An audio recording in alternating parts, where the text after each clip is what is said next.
TFA fam, what is up? What is happening? It is Friday night. We are back with our weekly start sit show, and we are here to help you get your lineups ready to go. There's actually some pretty fun games this weekend, so I'm looking forward to this weekend's game of football.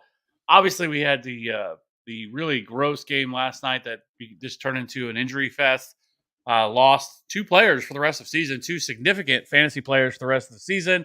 Joe Burrow is now done for the year with a wrist injury, and Mark Andrews is done for the year with a ankle injury. So those are going to have some serious impacts.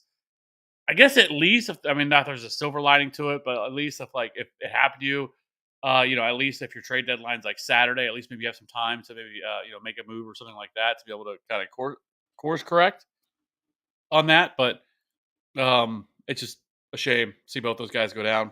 There's been so many injuries this year at the quarterback position. So Yeah, and at least it was like two of the onesie positions too, right? Like two of the positions that are like easier to stream, like even though they were both uh significant injuries and significant pieces to your teams, like at least it was ones where like you can kind of piece it together by the waiver wire if you're not able to make a trade. yeah. So all right, let's go ahead and get into it. We got some questions in the chat. We are here to answer all your questions, get you guys ready to go. Appreciate everybody that rocked with us on Wednesday night to answer some trade questions. So 808, is taking the mantle away from Alexis to being the first one in here. Love to see it. They're 808. TFA fam, evening fellas, rest of season, Drake London or Zay Flowers? I think you have to go Zay now, right? Yeah, I'd say. If you would have asked me this yesterday, I think I would have went Drake London. Or before yesterday, I guess. But now obviously Isaiah likely is going to be like one of the top waiver ads this week when we do waivers, just because we've kind of seen this a little bit before with him. He is a quality tight end, and now he steps into that role. But yes, I think it's Zay Flowers. And we also saw Odell get injured too. I haven't seen anything on what or how long he's expected to be out, but he was injured as well. So there's going to be Zay and I think it's safer to go Debo, but like if both these guys would be like kind of like bench players for you, like depending on like the size of your league and who else you have. Like if you want to swing for the fences and hope that Aaron Rodgers is like actually okay when he comes back, I would go Garrett Wilson just for like the upside swing. Like if you just need someone to plug in to get you to the playoffs, I would go Debo. Yeah, and we have seen. Garrett Wilson doesn't really have any target competition compared to what Deebo Samuel does, but obviously he's within the better offense, the better quarterback. So, but yeah. Oh, Steven, appreciate you with the super chat. Need some help. Half point PPR. Played Andrews. Need 5. Oh, so 5 of these: Collins, Dell, Henderson, Achane, Adams, McBride. Man. So basically sit one. I mean, I don't want to play. I typically wouldn't want to play two players from the same offense, but I think like with at the same position too, right? But I think with these options, I think I'm gonna sit Henderson.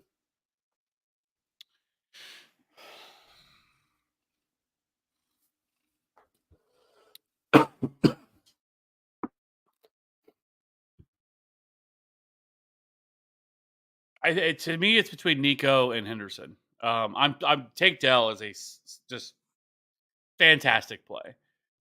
He is the wide receiver one within this offense.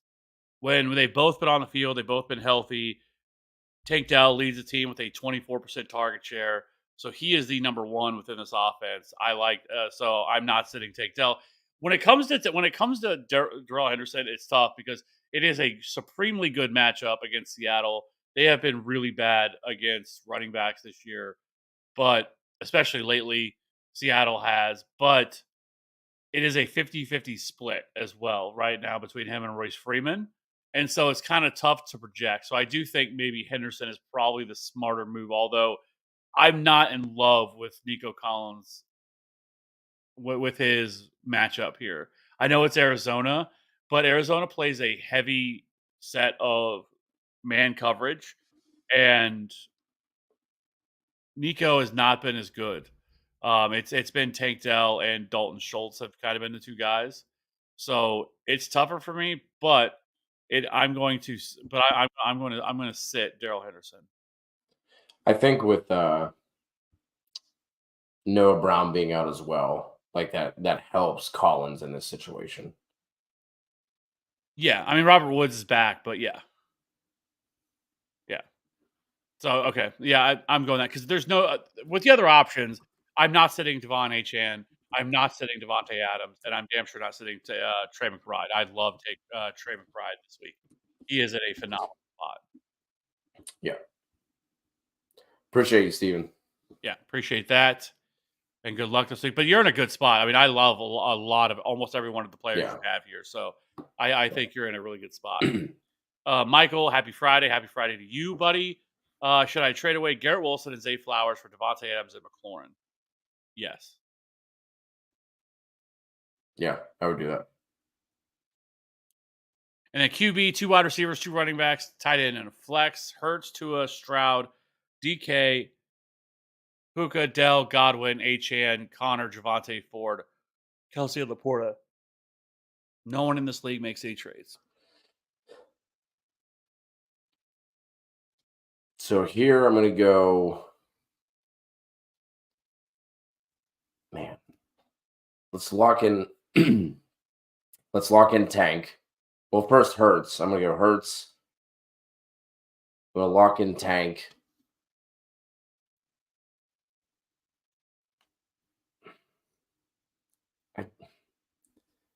Go Tank and DK.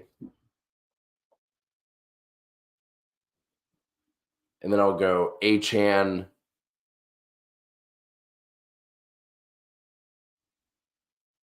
And Javante. Kelsey. And Laporta. In the flex.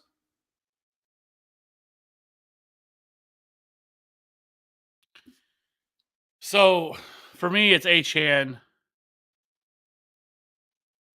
And then it's going to be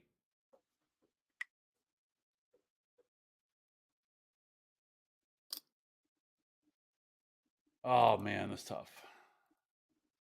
Yeah, I feel like all these options are like so like closely jumbled together.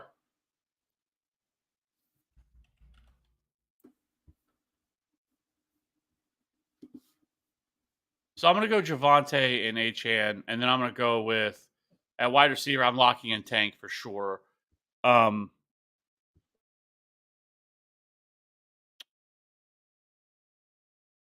I love Tank. I've moved him up to a wide receiver 1 this week. That's how much I like Tank Dell. Like I'm pretty much starting him wherever I can. And then I'm going to go DK Metcalf. And then in the flex, I'm going to go Puka. And I'm going Kelsey.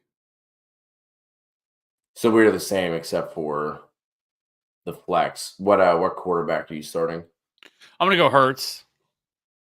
And then Michael, especially with Burrow going down, I would move one of those quarterbacks if you can, assuming that this isn't a super flex league. But with having especially those 3 quarterbacks, like there has to be a contender in your league who's like that's their like weak spot, where they're like kind of like going back and forth between like 2 like QB2s each week. Like you should be able to send one of those guys away.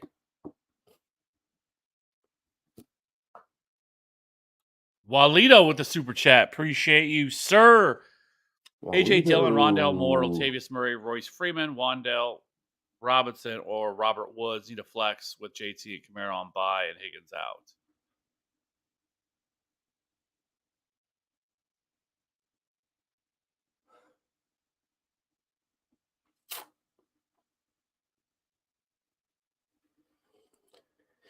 As long as Michael Wilson's out, I'm going to go Rondell Moore.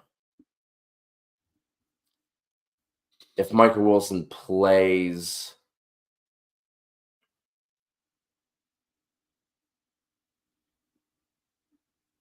think I would go Freeman. Just considering the matchup.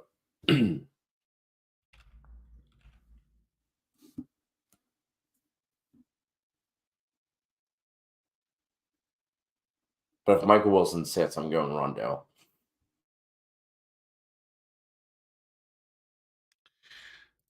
Yeah, I'm not overly concerned with. I think Michael Wilson probably plays. Uh, I would go. So with this one, I'm going to go with Royce Freeman and Robert Woods.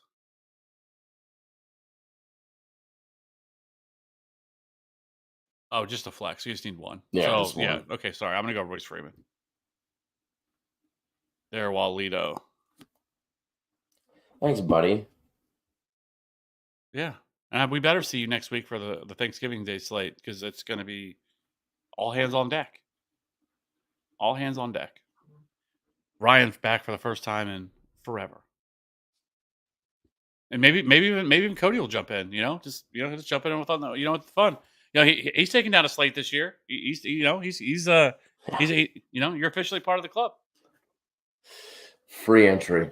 It's Hey, awesome. doesn't matter. Win's a win. A bink's a bink.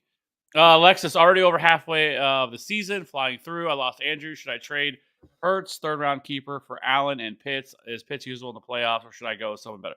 Yeah, I'm not really messing with Pitts. I don't think you're really gaining anything by doing that, in my opinion. Though I do think that there is a strong possibility that we see Keenan Allen, I'm assuming that's Josh Allen. Josh Allen, I assume that we see Josh Allen run the ball more now that Ken Dorsey's gone. And there's been some indication that that's what they're going to do with the new offensive coordinator they're going to be having there. That he's actually going to be more, which has been something that's been frustrating because he doesn't really have a lot of design runs. But I'm not making that move. I don't need Pitts. Yeah. When I answered Alexis in the Discord, which by the way, I'll drop the link to that. We do have a Discord that we put on the overlay and we never actually talk about. I read that wrong. I thought he was getting Hurts with a third round keeper and Pitts. So I said I would do that just to gain that round in the keeper, right? I'd rather keep Hurts at a third round valuation than Josh Allen at a second, but obviously it does not seem like that's the case here. But I said, Pitts doesn't really do anything. He is what he is. He's going to be super frustrating. Not anyone that you're going to feel comfortable. Oh, okay, I have Kyle Pitts now that Mark Andrews is gone. No, you're not going to feel good about that. Yeah, I'm not. I don't think there's any reason for to do that trade. I just stream at this point. You're not making up the loss of Mark Andrews. If Michael Mayer is sitting out there, I think I would definitely go look for him. I actually he's somebody that I really do like this weekend as a pretty decent option. But I mean, he ran. Donald Parham could be another option, but Mayer ran his most routes that we've seen all year last week, and he also had a 20% target share. So I think better days are ahead for Michael Mayer. So if he's sitting out there, which wouldn't shock me if he was, maybe Patty Fry's. Is he coming back this week? I haven't saw the final designation. Is he going to be questionable? Questionable. I haven't seen whether or not he's actually going to be back, but he's questionable. Listed as questionable. Or honestly, Alexis, really the main thing you can do, like we've already talked about, Isaiah Likely should be the guy you should be going after. If you have a high waiver priority or enough fab, I'm unloading it for Isaiah Likely. True Teller, I don't know if this was answered on the comment I left. I got 2 trade offers. They want Brees Swift, and I will get Eckler, Connor. And then second trade offer is Brees Swift, Tyreek for CD, Connor, Eckler.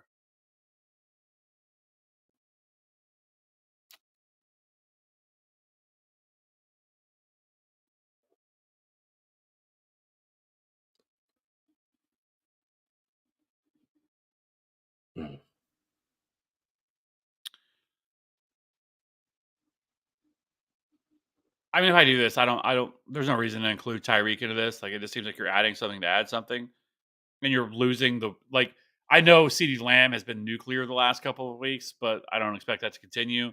Tyreek Hill's been doing it all year. I mean, he's the number one wide receiver. He's averaging almost 25 fantasy points per game. Like, there's no reason to Yeah, include this year in the same trade. I mean, you're not getting any better by getting CeeDee Lamb.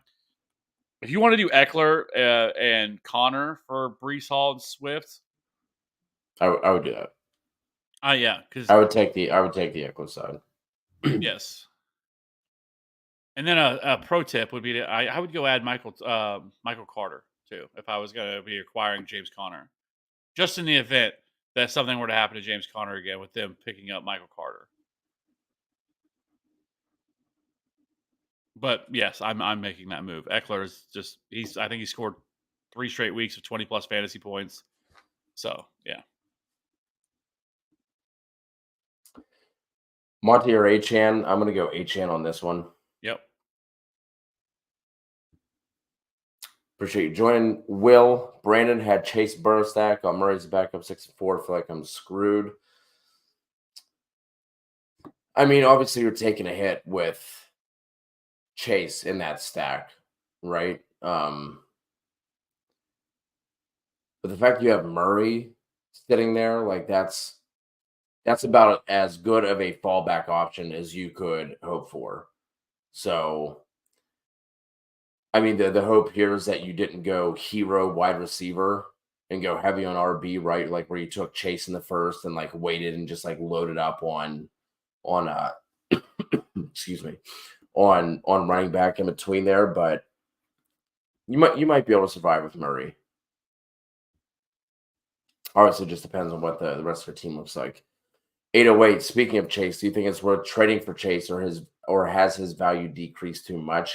It always comes down to the price you're paying, right? But like I would not be going out and like paying like anywhere, like it would have to be like on the cheap.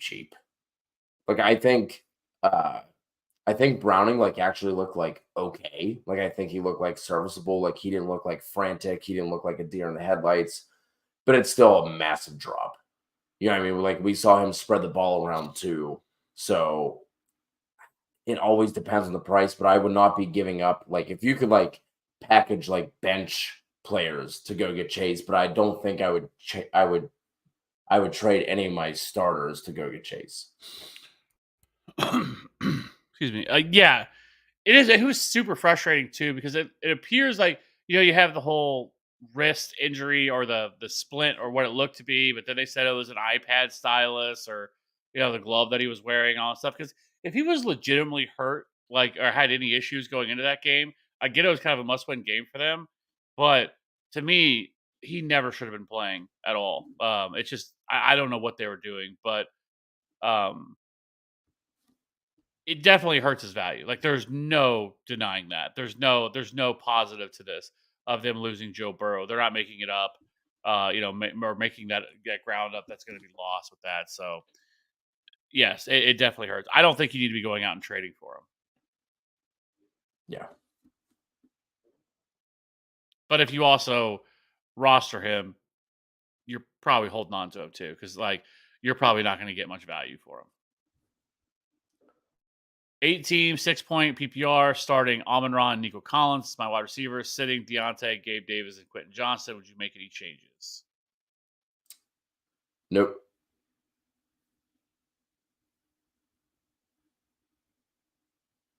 Let me see. Only one that would even come into question for me would be Deontay, and no, I'm gonna go Nope. Nico. Yeah, nope. Dustin, Devontae Adams, Devonta Smith, Tank Dell, or Rashee Rice, and Walker. Need 3 full PPR. First 3 for me.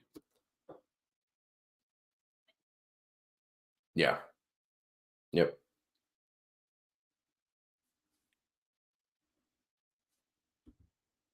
Legendary pest control. LPC. A legendary person. That's what Jalen Warren or Chris Godwin. I'm gonna go Godwin in this matchup.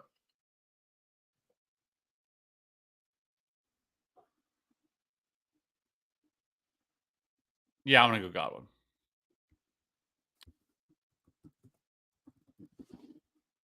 Are we the same one? Yeah. We already answered that. I think you just worded it a little differently. Oh wait, two wide receivers in flex. So unless that would change, No, I'm still not playing yeah. Kenneth Walker over Devontae Adams, Devonta Smith, or Tank Dell. Yeah. Cody, you're a freaking trooper. He is. He's a trooper, bro. He is a trooper out here, just fighting through it. He's got OJ, just pounding that, and cough drops and just I don't know if that's what he's talking about, but I do have the cough drops. By the way, Luden's cherry, the best. I don't know if anyone knows taste about. it's almost like it's candy. Yeah, I had Carson is a little sick right now, my 5-year-old, and he tried like a Hall's cough drop, and he like kept his I was surprised he lasted as long as he did, but then he spit it out. He was like that was spicy. That was hot. And then I was trying to find the Ludens, and then Katie found them, and he's basically been eating them like they are candy. Worse things I guess he could be eating all the time, but yeah. Good evening, gentlemen. Jerome Ford or Chandler? So it does sound like there's a chance that Alexander Madison could actually play this week. I still think I would go Ford. Either way, I think. Because I have more interest in it. I have zero interest in him if we're gonna get Alexander Madison back. Yeah. But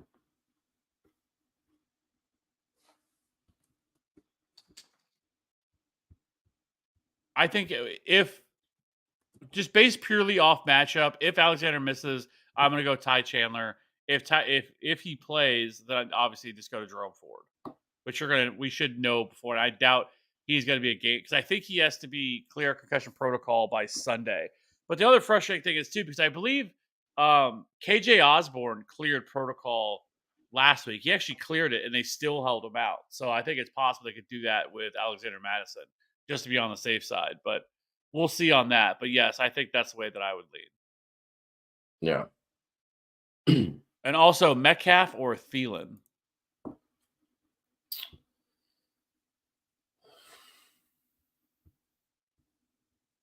This is going to be DK for me.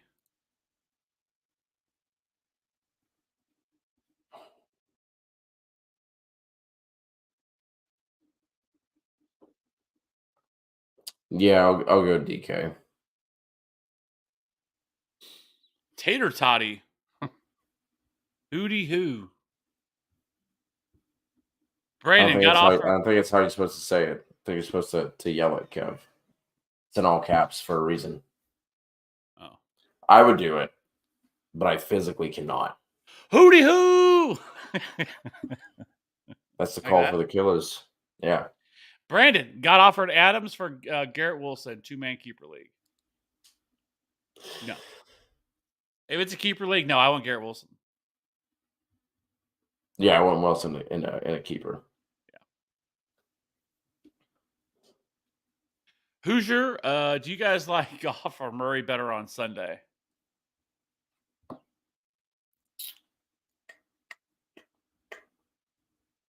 We go Goff.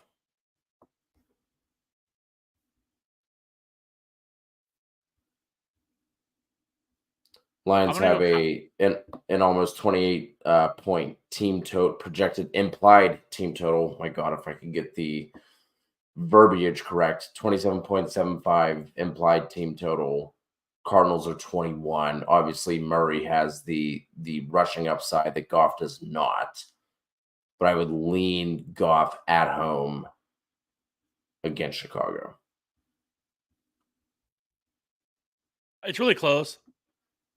The only thing that ever worries me about the Lions and Goff, for that matter, is just simply the running backs. And, they seem to have this propensity to get stopped at the 1-yard line all the time. And then the running backs just run it in for a touchdown.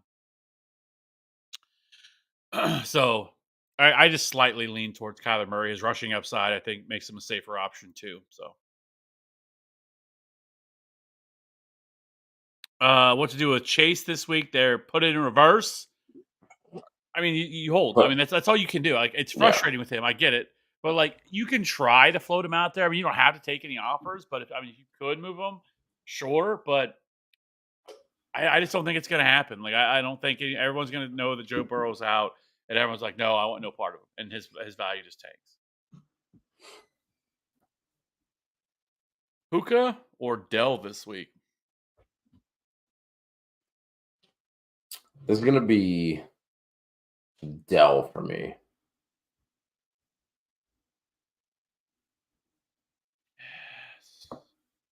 Yeah, it's Tank Dell. I really like I said, I like Tank Dell. I have moved Tank Dell up. I mean, he is a locked in wide receiver one for me this week. So Michael, the guy has Burrow and the guy that has Burrow has Mahomes. All right. That does not help you. To be able to move all those quarterbacks. But I also wouldn't want to drop any of them because you feel like you're helping somebody else out.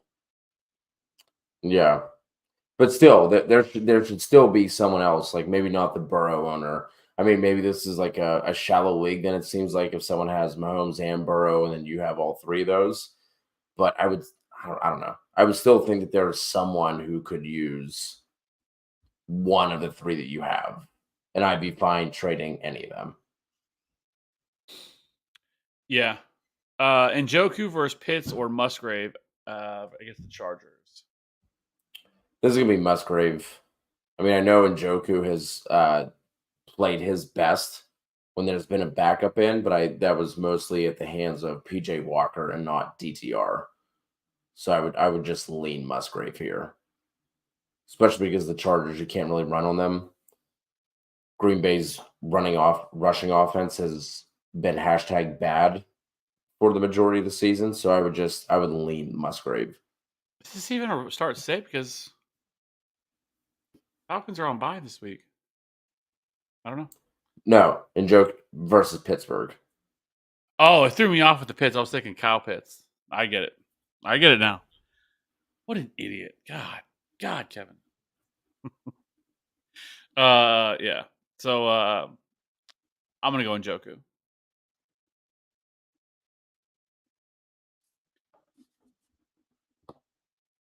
Not a super chat. Running quarterbacks get hurt most years, so I keep a backup. A two had the same buy, so I picked up Stroud on waivers. Yeah, and I get it with this, and it was hard probably to drop. Super flex. Oh, it is a super flex. No, I'm said not a super said super chat, but it should be not a super flex. Oh, okay. Yeah, I see what you're saying. All right. Yeah. It's late. Sorry. But yeah, that makes sense. And because how Stroud came out and played, right out the gate, like I make sense. Like you don't want to drop that guy, and then all of a sudden he's went off. And you probably needed him with Fields being out and everything else. So yeah, that makes sense. Yeah. I don't blame you for that one. And like I said, I wouldn't drop him at all. I'm holding him. Pitts or Musgrave. I'd have to see who gets the better matchup. Watson's out and Fields is coming back off injury. Kind of a toss up. So he thought the same thing.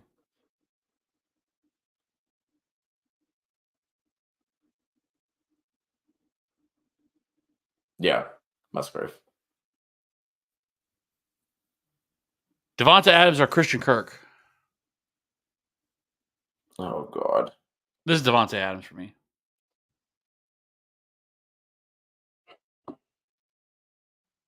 It's Adams, but it's not a crazy question. That's much closer than it should be there, Frederick.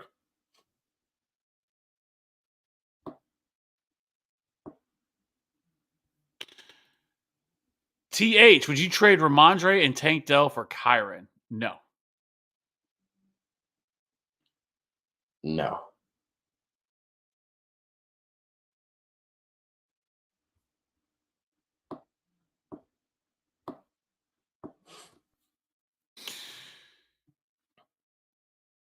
Yeah. Absolutely not. I was lucky guy. Likely is trash. I mean, that's a strong word.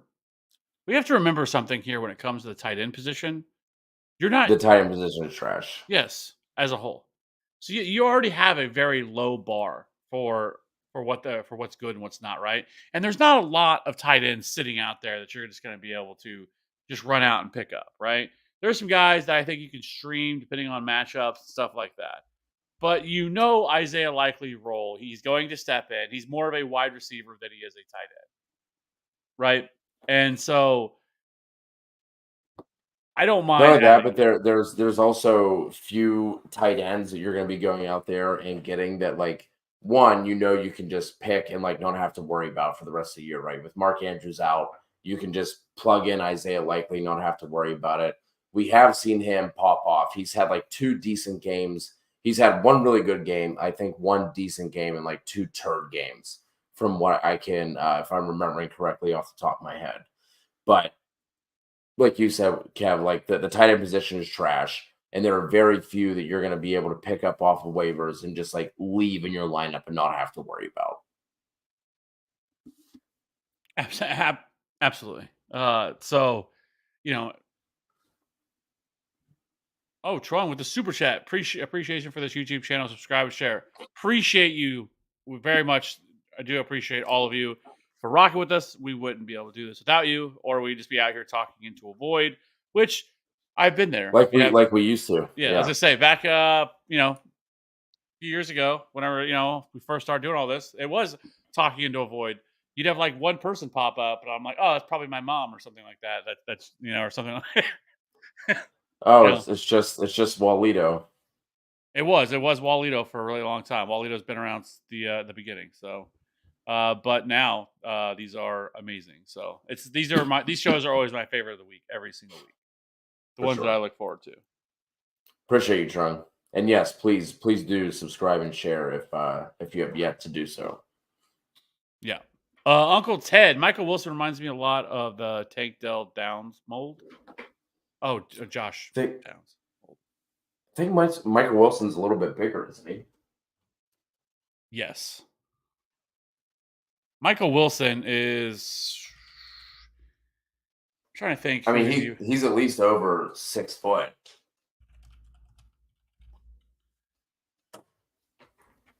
Let's see. Let's see what the old measurables are on Michael Wilson. I think he's. Well, I mean, obviously, you don't have to be too much. Like Tank Dell and Josh Downs are both tiny, small. Yeah. Michael Wilson is 6'1", 216 pounds. So yeah. His best comparable player though is Michael Crabtree, and I think that's a fair comparison, at least in terms of kind of what they do and how he wins. I don't mind that.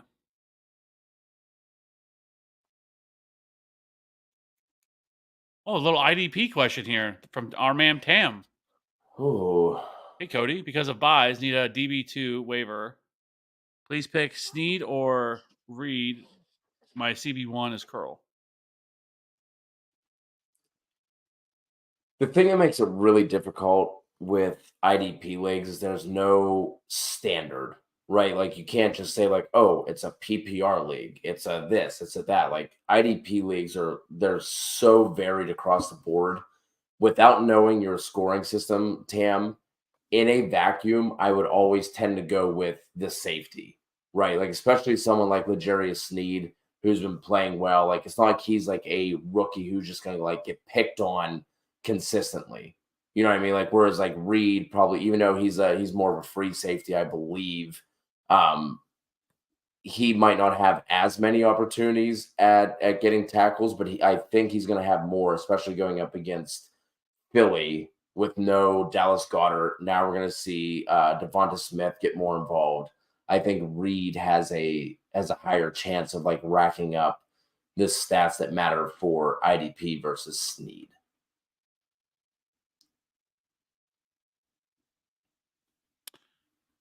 I'm not an IDP person, so yeah, that's all you. Raja, I traded Stroud and Godwin for Chase and Lockett. I have Herbert, Pollard, Swift, CD, Waddle, Addison, Kittle, Goddard. Should I flip Chase for someone else?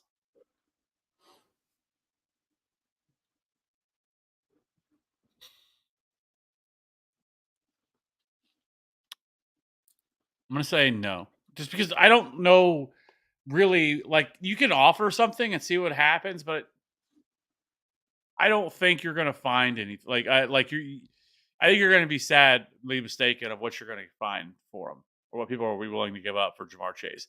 The best thing you can hope for is that next week he comes out and he just gets absolutely peppered with targets. He gets 13 targets and he's able to have a good game or a decent shot. Then you'd have a like much better this. chance. Yeah. I think that's really fair. Chase will do similar to Garrett Wilson. Yes, I think he's going to see a ton of targets, but they're not going to be quality targets. His catchable target rate is going to be very low. I know Browning, but how many? I mean, he didn't throw the ball very much when he was at Washington, and so I think it's I know he looked good, but it's also a lot different coming in off the bench, just being able to come in, adrenaline's up, versus having to game plan for somebody in a defense game planning for you, which is what's going to happen from here and stuff like that. So I would not expect him to look as good. I mean, like I said, he was fine, but he wasn't anything special. Yeah. So I still think Chase is fine. I think your best bet would be to hold Jamar Chase. I think if you wanted to move off of Chase, I would try and pair him with Kittle. Just because, like we were talking about, with like tight end being like such a dumpster fire. Obviously, Goddard's hurt. Like, you're gonna have to go out to like your waivers and find something. But I think that's gonna be your best bet. I wouldn't want to pair Chase with anybody else. I think you could pair Chase with Kittle, find a team that, maybe hurting a tight end, trade them there, and then just go like stream for the next like 2 weeks or whatever. Go pick up Isaiah Likely, go see, some of the other guys we've talked about, like Donald Parham for this week at least, while Everett's out. You could stream, because with Kittle coming off the game that he just had, you know, trade him before he goes and has his stinker. Like, I don't think you have to. I also like I get the Chase Wilson thing, but if like T Higgins is healthy, I think that throws a little bit of a wrench into it, like in terms of the Garrett Wilson comparison, right? Because Garrett Wilson doesn't have a T Higgins to contend with. So, like, if you want to move Chase, I think your best bet is to pair him with Kittle, find a team that needs tight end help, and like I would try and do something that way. Yeah, and I will say this though for you. Like, yeah, it sucks because I'm assuming when you acquired Jamar Chase, if this just happened prior to the injury, I'm assuming if you did it before the injury happened, then like you were what a high and low, because I would have been thrilled if I could have made this trade, Hell yeah. before Joe Burrow went down. But honestly, you didn't really give up a ton. Like, you don't need CJ Stroud, right? With having Justin Herbert rest of the season, you're fine. He's at his bye. You're not going to need Stroud anymore. So in reality, I mean, you really gave up Godwin as the only player that you really would play, I think, at least on a halfway decent basis. Uh, and so it was really Chase and Lockett for Godwin. So I still think you easily won the trade. And I don't think I'd move off, because it is possible. We tend to see rookie quarterbacks lock on to one player. And if he's going to lock on to one player, it's going to be Jamar Chase. And so I think it's still possible Jamar Chase still sees a massive target share. And he's not gonna have those ceilings, right? He's not gonna be a guy that's gonna go out and give you, 35, 40 point upside or anything like that. But he can certainly still land in the 15 to 20 range on most weeks. So I definitely think he's still something that you want to hold. And right now, if I'm going to trade him, it's going to be after I'm going to have to wait until he has some good weeks or something like that to be able to kind of rehab his value. Yeah. This might be a battle here. I don't know how this one's going to play out on this question, but Laporta versus McBride. Who are you going with? I'm still gonna go Laporta on this one. Murdoch, can we flex one of these guys? I have Trey McBride at tight end 4 this week, and I have Sam Laporta for the first time all year, or not all year, but in a very long time. I have Sam Laporta at tight end 8. You can't convince me that there are 7 tight ends you'd rather play over Laporta. That's egregious. It's malfeasance. For Well, originally, I mean, obviously, malfeasance. Mark Andrews was ahead of him. Kelsey, Yeah. Hawkinson, Dalton Kincaid, and Evan Ingram. And then So Dalton. who's 7? You have Ingram over Laporta? Yeah. I have Kelsey, Andrews, Hawkinson, McBride, Kincaid, Ingram, then Laporta. Your feet stink and you don't love Jesus. That's why I said we're gonna fight with him. But I love Trey McBride. I mean, he has been It's hard not to. Yeah. So I have it's not nothing against Laporta. I like Laporta. Laporta's also been for the brand this year, but it's not that I don't like Sam Laporta. It's not a tight end 7, but I just like Trey McBride more. Like I am trying to play Trey McBride everywhere I possibly can, and I'm sure he'll score 3 fantasy points this week because that's the way it works. Do you guys think Achane will get enough work with it being his first game back? I think Yeah. I think he'll be a guy that's sitting in that 12 to 14 touch range. I think. And if he gets that, that's plenty. Like I think that's like the ceiling of like what you're hoping for with Achan, right? So I if he's as long as he is activated, he's gonna get the work that we would want to see from him.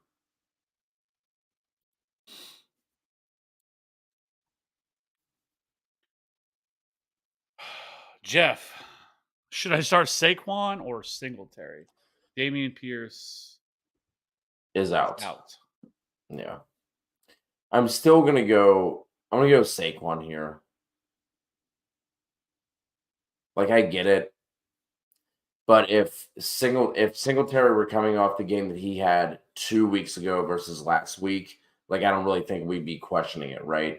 And like obviously this sets up as a good matchup for him again, but it's not like the matchup for Saquon is bad either. You know what I mean? With them losing their 2 edge rushers, obviously they don't have any secondary. Not that like the Giants have a pass defense. I mean the Giants have a pass offense worth scaring any defenses. But basically just saying like I don't think this game is going to get out of hand for the Giants. So like they'll be in striking distance, and then like Saquon is clearly their best offensive weapon, and hopefully they can get him going in the pass game a little bit. So I would still lean Saquon here, but I understand the question. I'm going Singletary. So, Jeff, I get it.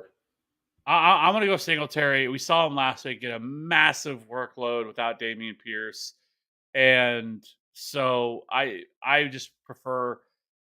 I know Saquon's going to get a really large workload, but that offense is going to be dreadful. Like, is there any opportunity to score touchdowns? I don't know, and so I just think Singletary I think makes for a better play, especially with Damian Pierce now out. So, I just prefer Singletary. So. Spartan missed my earlier. I think we did miss it. I think I remember. I think it was like one of the first ones. I think we might have jumped over on accident. I think 8 teams, 6-point PPR. I need 2 running backs: Aaron Jones, Brian Robinson, Jalen Warren, or James Cook. This is going to be Brian Robinson and James Cook for me, Yeah.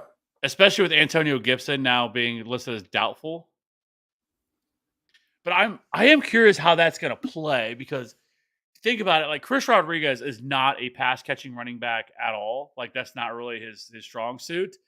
But like, is there a chance we see a little bit more of a either A, is Brian Robinson just going to be the absolute workhorse and handle 75-80% of the snaps and get that pass catching work? Or is there a chance we could see him shift more a little bit more? Obviously he's still gonna get carries, but he's gonna see a little bit more of like the Antonio Gibson role and Chris Rodriguez gets more of the early down work in this matchup. I'm curious if that's something we could see. To me, I think it's either going to be Robinson just dominates touches, or that he like splits with Chris Rodriguez, but like more in like the B-Rob Gibson type of split, and not like the other way around of like what you're potentially suggesting. Yeah.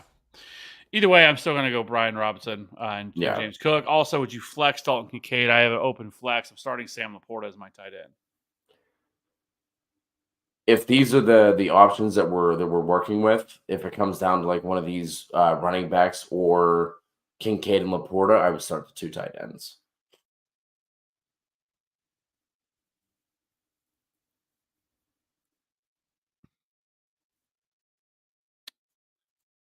I really want to say Aaron Jones. Now I'm going to say Aaron Jones. I hate myself for it. I feels like I shouldn't say it, You but should. I'm going to say Aaron Jones is who I would start in the flex, and I would actually play Dalton Kincaid over Sam Laporta. But I know I'm going to be on an island on that. I know Cody's going to say go Sam Laporta over Dalton Kincaid. I I'm gonna flex both over Aaron Jones. Not a great matchup. That Green Bay offense has been dookie water for the most part outside of like what 3 games maybe. Crystal. I don't know if we've seen Crystal in here in a minute. Happy to see you Been a back, while. Crystal. Evening, guys. I traded Mostert for Kincaid, 10-man PPR. I'm currently in first place, but have Pitts as my tight end, and he is currently on bye this week. What do you think? Think you can drop Kyle Pitts? Yeah, honestly, you can drop Kyle Pitts. As crazy as it is, it doesn't. It feels like that's ridiculous, but yes, you can absolutely do it. And just let's all pray. Let's have a prayer circle after the year that Arthur Smith is the first coach that's fired. After the season. So It's so crazy to think about that offense having Bijan. Like imagine almost any other franchise, like as bad as like you think other teams are. Imagine them having Pitts, London, and Bijan, and all of them being borderline starters at best for your fantasy teams. Like that is absolutely egregious. I don't care what your fucking quarterback situation is. yeah, so But yeah. I don't mind sending Mostert away. Um, like without Achan, he's been struggling. Like if he outside of the games where he's finding the end zone, he hasn't been what he was at the beginning of the year. And now with Achan being back, I think he's going to push him for more touches. So I don't mind doing this, assuming that your RB situation is okay. Yeah. And I was just like side note thing when it comes to Arthur Smith, because he's been one of those coaches lately who's been talking about like the fantasy football stuff, and now you got like Mike McCarthy coming out and trying to make snide comments about all that stuff, whatever. I just think it's stupid because like I've always felt like there are certain things like one, I think anybody who ever in the history of ever jumps on Twitter or X, whatever you want to call it, and like messages a player, like sends like a tweet to a player and tell them how much they suck because their fantasy team or something like that. That's stone cold worse. I hate that part of it. But like as like a Kick like rocks. like coaches or whatever, anybody past that, like there should be some sort of understanding that without fantasy football, the game would not be nearly as possible without it. Like I don't think people realize truly how much in terms of fantasy football or And DFS gambling. or gambling, sports betting, that really brings so many more eyes to the sport than what it would if those things didn't exist. But anyways, that's neither here nor there. But I have seen a few people on Twitter trying to make statements that fantasy, like people that do this, could be like offensive coordinators for teams or do a better job. I'm like, just stop it. There is not a No. single person that does this No. that could be an offensive coordinator for a team or a head coach for an NFL franchise. Like that is the dumbest thing I've ever heard. Like that is taking it way too far. Yeah. Anyways, Andrea, hi everyone. Take Dell, Raishi Rice, Nico Collins, need one half-point PPR. This is gonna be Tank Dell for me. Sorry. Gerald, your thoughts on Jalen Warren this weekend? So tougher matchups against the Browns. The Browns have allowed the 17th most rushing yards per game. However, they have the third highest stuff rate in the league. But if you like, same thing I kind of talked about in the video. If you get past the line of scrimmage, they do allow the 12th highest yards after contact per attempt, which better suits Jalen Warren than it would Najee Harris. But I would temper expectations this week, but I still think he can get there with his passing game involvement. Maybe he can be, I think, like a 10, 12 PPR type play this week, like a high end RB3, low end RB2. Yeah, like he is what he is. Right, like that. I feel like that's normally what you would typically say about Jalen Warren, outside of just like smash matchups.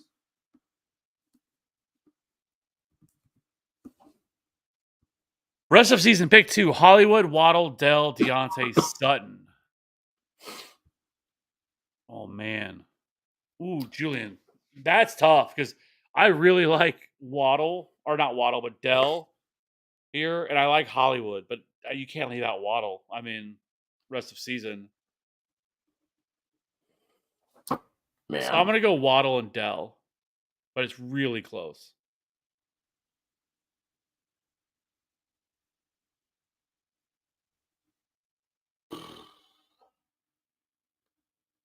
to me, out of this group, like Sutton is like clearly the last option, right? Like, and I think it's the first three, like a tier break, Deontay, a tier break, and then Sutton, right?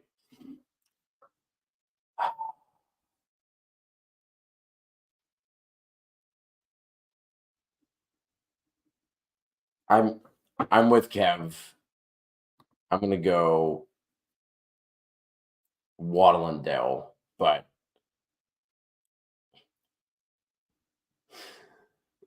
Hollywood is really, really close there. Julian, appreciate you. Thank you for the super chat. Oh, that was it. I did not realize that. Yeah. Kev jumped to that one.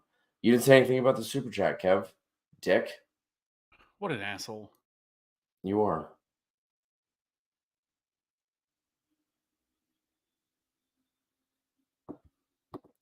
Murdoch.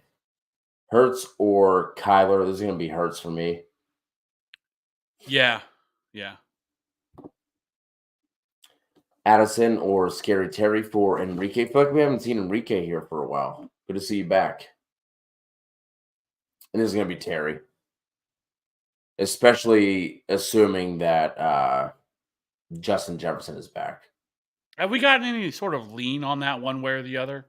If he's Just said he was actually questioned. Just said that he was questionable again. I haven't seen anything else, but he got in like another 3 straight limited practices. But it kind of seemed like he was close last week, so I'm assuming that he plays this week. But either way, it would be Terry for me.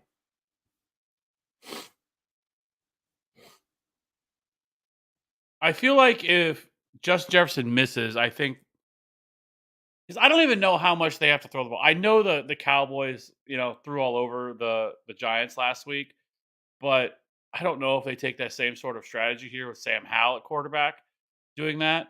I still think you probably go Scary Terry, but Jordan Addis is more intriguing if Justin Jefferson were to miss. I did see Stephania Bell said that she didn't think that he was actually going to return this week, that Justin Jefferson wasn't going to play this week. But I think that was more just a speculation. But if there's anybody that I'm going to listen to, she's one near the top in terms of just injuries and stuff like that. But it would make sense for them maybe not to obviously you don't want him to re-aggravate anything, and maybe giving him another week of just kind of working his way back and getting himself back into shape is a better option than rushing him back and then he pulls something and then he's done for the year. Especially kind of where they stand, like they're not, they've kind of worked their way back into it, and they've been able to do it without him. So, yeah. So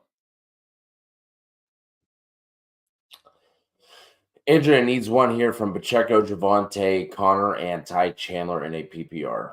it's going to be Javante for me. Javante for me as well. Purdy or Gino? I'm going Purdy. Absolutely. Another one here from El Jefe, Puka or Rashad White. Interesting. This is duo. Puka for me. I'm going to go Puka here as well. Terry, Howell, or Purdy?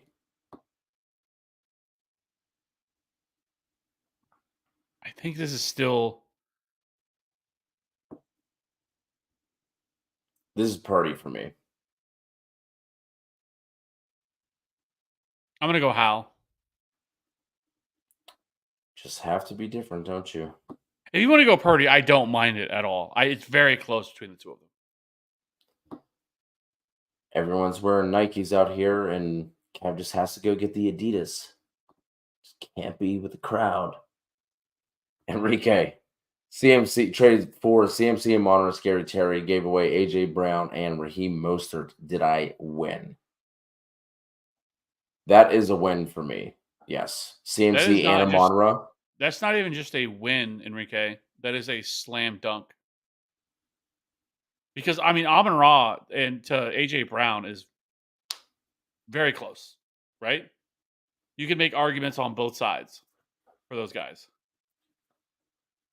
CMC is the best running back. Not the difference. Yeah. And is a Raheem Mostert's been great this year, right? But the time to sell him is perfect masterclass because with HAN coming back, he's just going to see less work. And I think they will kind of split touches a little bit. And obviously, there's no comparison anyway. I mean, it's CMC and a landslide. CMC's been the best running back, and it's not even been close this year at all. And so, being able to get CMC into this is just amazing. And then Scary Terry, just like a throw in as a that's so funny. Just sitting there, like, what about me, guys?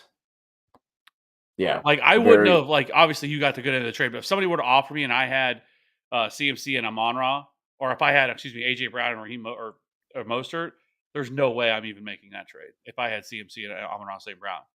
If somebody offered me AJ Brown and Raheem Mostert for just the two of them, I would no. Yeah.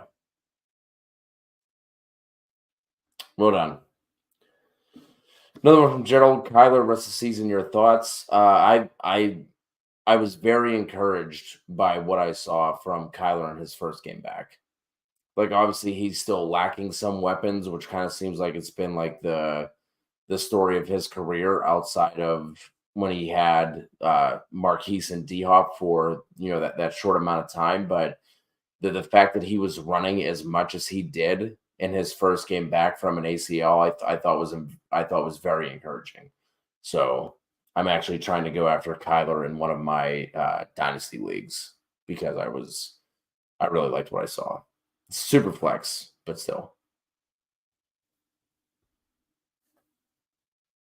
Yeah, I mean, he looked fantastic. I mean, he's not a player that they do like design runs or anything like that for, but he is definitely will take off and run if needed. So, and some of the stuff he did last week, that run where that scramble that he had, where he's just running around for his life, and then it was able to pick up the first down was awesome. Taco Cheese. Hey, y'all. Need one running back, one wide receiver, one flex, one tight end. So with the running backs, we're looking at Connor, Achane, Ford. That's going to be Achane for me.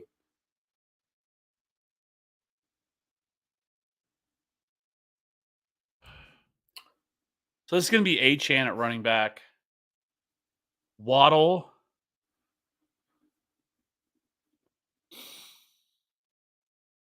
And I'm going to flex the two tight ends. The last two are going to be the two tight ends. I would go Kincaid at tight end.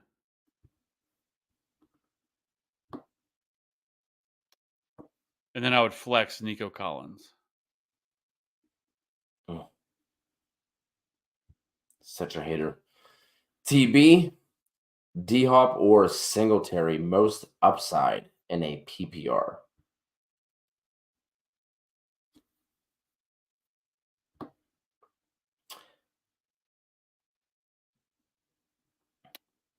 Man. I feel like you can make cases for both of them for upside, right? Like we just saw it last week from Singletary, but we saw in Will Levis's first start, D-Hop have 3 touchdowns on 4 catches. And they are facing a pass funnel defense in the Jags. Like the Jags, you don't run on, you throw the ball on them. Man.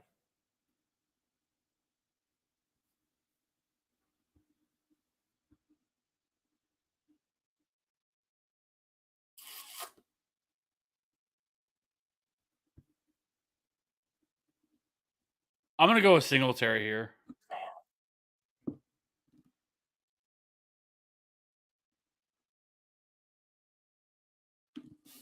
Tony, if you're still with us, can you let us know who you're starting at running back and wide receiver for that matter? Can you break that down for us? I want to see that before I answer, because maybe there's something that we can move around here. Because like I said, we've seen the ceiling and the upside with both of these players. A little more distant for D Hop, but I kind of want to know the rest of that lineup. Chris, speaking of folks who haven't been with us for a while, it's like we're starting to get some of these old faces back. Good to see CV here. Traded Dell and Ford for Derrick Henry. Did I win? Have JT, White, and HN.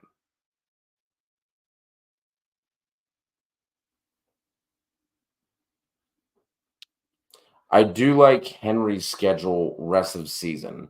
He's someone I talked about. We did a trade target video that was supposed to be a half-hour long video, and we went live for it, and it ended up being another 2-hour live because it's just what we do around these parts. But the fact that you have JT, Rashad, and Achan, I think I would prefer the Dell and Ford side. But I don't mind it either. Obviously, depending on your wide receiver options, but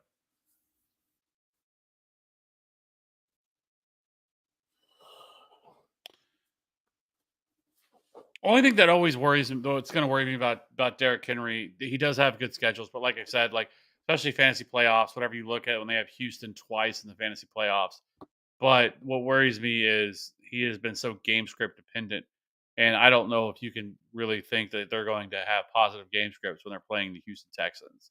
The way this Houston Texans offense has been, so that's what worries me. Like I love Tank Dell, and I mean now that he's back healthy, I don't mind it. Like I don't think it's like it's not like you got fleeced or anything like that. I think Derrick Henry could end up paying off big time, especially we all know, it's starting to get colder outside. This is Derrick Henry type season. That's kind of how he's been. But it's just we've never really though had a Tyjae Spears that was just like a thorn in his ass right now. That is constantly taking snaps away from him and touches away from him. And so that's the only thing that worries me. So I don't think it was a bad trade. You still are obviously solid at running back, and now you just added another, at the very least, he's a high end RB2 rest of season, even if he isn't, the kind of the guy he was, because touchdown upside is really what's hurt him this year more than anything, is that he's just not getting a lot of those touchdowns that we're typically seeing. And so I don't think it's a bad trade. so I'm just pulling up the Tampa Bay schedule for the rest of the season. I can't remember what it was, but I would potentially look at selling high on Rashad White with the trio of running backs that you now have. I think that's something that you could look to do. Like it's not a not a great like Rashad White is someone who I would not try and trade away just because of his playoff schedule, but it isn't like fantastic either. Packers week, what is that, week 15? That's obviously a good matchup. But then the Bucks and week 16 divisional matchup, or I mean the Jags, sorry. I don't know why I said divisional matchup either. It's clearly not. But the Jags and then the Saints. The Saints is the divisional matchup in week 17. So like not an awful playoff schedule, but with specifically with those three, I would try and move off of Rashad White just because I don't think what he has been doing is sustainable. We talked about on the trade show. 2 touchdowns the other week. Both of them were from the 1-yard line, and then this past week he had that 40-yard reception touchdown. Like, I'm not going to bank on that the rest of the season. So if you can sell high on him with the running backs that you have, that's something that I would look to do. Again, depending on the strengths and weaknesses of your team, but that's something that I would consider. Thank you for coming to my TED Talk. Hoosier, the Saquon Singletary debate was a bit surprising. So Saquon, Connor, Singletary, Chandler, start 2 in a flex. Currently have JSN.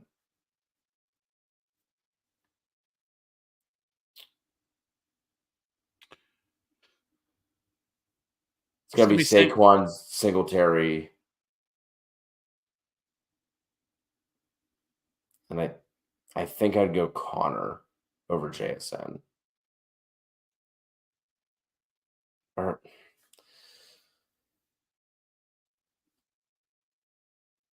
man. If Alexander Madison misses, I'm going to go with Chandler, Singletary,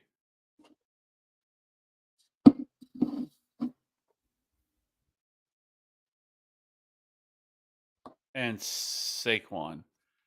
If Alexander Madison plays, which we should know by tomorrow, if one way or the other, I think if Madison's going to play, so you should know ahead of time, because I know there's the Sunday night game. Then if he does, then I'm playing Connor. Just swapping Chandler for Connor. So either way, we're sitting JSN. Yeah. Sorry, I see Crystal's next. Oh, okay. It was just from. It was from this. So current RBs are McCaffrey, Gibbs, Pacheco, Williams. Yeah, you could afford to lose most of it there for sure. JR, good evening, boys. Just poured some whiskey, and I don't know if anyone else saw, but like I literally had I saw this comment, and like literally like my gut reaction was just to like want to throw up. The first time I ever got like drunk as someone who should have not had alcohol yet at that point in their lives, it was on Southern Comfort. So like whiskey, I can't, like, still to this day. That's hilarious. No, That is Southern no, thank Comfort, you. because that's the one thing that I can't drink anymore. I think maybe that's just the thing that, like, whenever you're in high school that you just get hammered off of, because same thing. I can drink other whiskey, but I cannot. Like there was like Southern Comfort. We bought, like, when we were playing a bunch of like drinking games like this when I was in high school, and like then somebody had brought over like a fifth, and like I'm just doing shot after shot after shot, and I somehow, like, somebody bet me that I couldn't drink the whole thing. And of course, I'm a high schooler. I don't care. I'm like, yeah, fuck yeah, I can. I don't even remember finishing it. People were telling me they had to pour it in my mouth. Like I couldn't hold the shot glass anymore. I'm like, great friends, just this. Open up, man. Just Well, so he said like he could do it. to this day, I cannot drink it. And the funny part about it is, like, we went to a bar one time, and someone, like, we had just got there, we all ordered a beer, and somebody went up there and ordered shots, and they brought them back. I didn't even know what it was. I didn't ask, and I take a Why shot would of you? it, and I immediately just I immediately just like, oh, and I just start throwing up, like, sober. Like, it wasn't like I was drunk or anything like that, like completely sober. Like, I cannot do Southern Comfort at all anymore. Yeah, I cannot do Which I'm not whiskey. really missing. And let's be honest, like, I mean, Southern Comfort's really not like high end whiskey or anything like Right. that either. So Yeah, the only whiskey I've been able to do. Have you ever had Screwball, Kev, the peanut butter whiskey? That I can handle. And have you ever had a called Snake Bites? I don't think I I've think had it's that. like a particular whiskey. I think it's like Yukon Jack or something, but it's with I think it's like with lime juice. It's like whiskey and lime juice. Like that's the only thing I can do. Like anything else outside of that cannot do. No chance. No thank you. But anyway, oh, and you were talking about the first time that you got drunk. The first time that we did it was with my boys in high school, and it was we had Southern Comfort and I'll never forget it, a party pack of Smirnoffs. So that was literally my first foray into Sure. Did we yeah, live it? Did just we live the same life? And that's not the same, like same. Because I remember whenever we were in high school as well. I don't know what made us think to do it, but we had a friend that would like go buy us alcohol, and like where I was working at the time when I was in high school, like I had no bills or anything like that, so obviously I had no responsibilities. So I mean, I was making like pretty good money for like my age. Like I was making like $800-900 every 2 weeks, which for someone that just doesn't have any responsibilities, like it's pretty good. And so like I was just throwing money away. I didn't care. So I was like, we just thought it'd be hilarious if we went and bought like 10 cases of Smirnoff, which is what we did. We had Smirnoff for like the next like 6 months because like nobody really wanted to drink it, but we like that night, like that's all we oh, drank. And so like we just had all this Smirnoff because it was like 10, like I said, 10 cases of it. The stupid shit. But I just thought it was funny when you brought up Smirnoff. yeah, that was literally the first time that and like what like a just like a dumb pairing too. Like we literally had a fifth of SoCo and like a party pack. It's like different flavors. There was I think there was like 5 or 6 of us, and just the absolute worst. Yes, Southern Comfort is terrible. Yeah. Anyway, thank you all for for entertaining us as we take a step back on the hot tub time machine. But there is a question here: Prescott or Fields, and Hollywood or Dotson in the flex. This is gonna be Dak. I'm gonna go Dak and Hollywood. Yeah, Dak and Hollywood. Yeah, Rico or Pollard. it's Tony Pollard. You know what's gonna happen is there's gonna come a time that everybody's gonna sit Tony Pollard, and he's gonna go off, and he's gonna smash. And he's gonna be set on One of everybody's these bench. times. It might be this weekend. Jr. Time to cut Tyler Bass and grab another kicker. Sure. I mean, I think kickers are highly replaceable and ones that you could stream on a week to week basis. So like I wouldn't. I'd be lying if I said I looked at kicker schedules for the rest of the season, but I certainly think you could. Yeah, I'm not that much of a sicko to go off that. So, but yeah, you can definitely sit or drop Tyler Bass for that matter. I have him as like kicker 13 this week. Can't wait to get to some of these comments I see in the chat. It's fantastic. Uh Puka Rashad White. I think we got this one right. I think we both said Puka. Yeah, yeah, Puka. Akira, absolutely. If you're still rocking with us, drop them in here. I know we're somehow 20 minutes behind, despite not nearly being as slammed with questions as we typically are. But if you're still with us, absolutely. The Felon Joe, non PPR pick one, wide receiver, Puka or Kirk. Hmm. I think Puka, typically in a non PPR, we're looking for touchdown upside, right? Like, and typically because of that, I would go Puka, but I'm going to go Kirk on this one. Like, I still think Kirk could outscore Puka without finding the end zone. I'm still gonna go Puka. I have him as I think he's a top 12 wide receiver this week or borderline. Hopefully, we can help you out with some consensus on this one. Chandler or Singletary.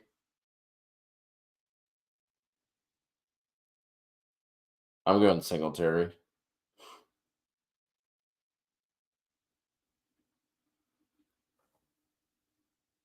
Yeah, Singletary. So go in there for you, Joe. Appreciate you rocking with us. If you're new to the channel, if you have yet to do so, please hit us with a like and a sub. AU for life. PPR pick one if JJ is out. Dobbs, Chandler, or Khalil Herbert. Khalil Herbert is expected to be activated. That one we have gotten some clarity on. I would And just this one go will with be Chandler, yeah.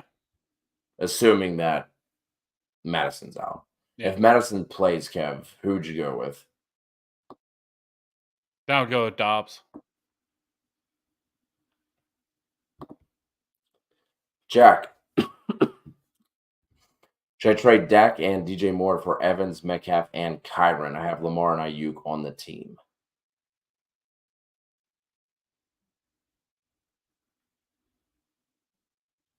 Yeah, if I'm getting Evans, Metcalf, and Kyron Williams, and you have Lamar, I would do that. Absolutely. Hey, how are we feeling about the Kyler Hollywood stack this week? Gotta feel good about it, right? Yeah, it's a better matchup this week for Hollywood. He wasn't in necessarily the best spot last week. So I do think this is a better spot, especially if Michael Wilson were not to play. That would just be just a massive boost for Hollywood. But I still think overall, I still think it's a very solid pairing this week.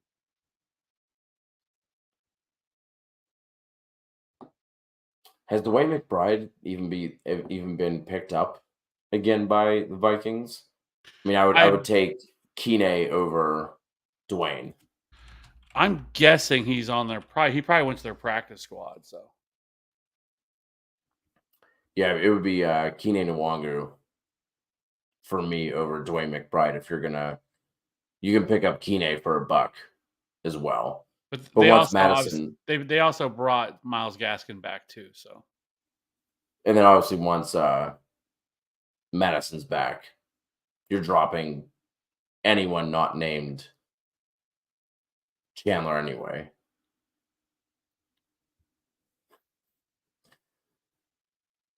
Here's what we're here for. Wait, hold on. Sorry. Let's. AK's been hanging with us for 20 minutes, so I want to get to these ones before we get to some of the nonsense. I trade Purdy and Puka for Cup. Second trade is Monty for Dobbs and Ayuk.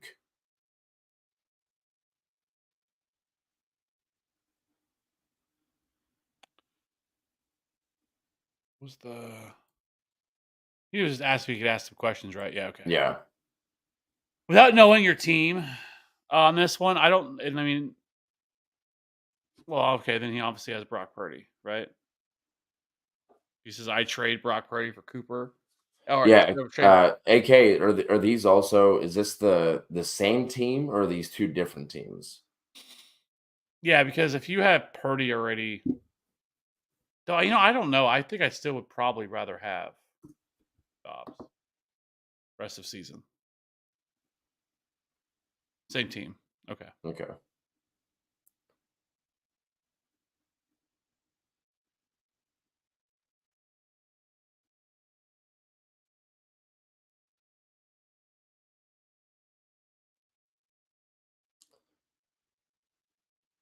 So essentially,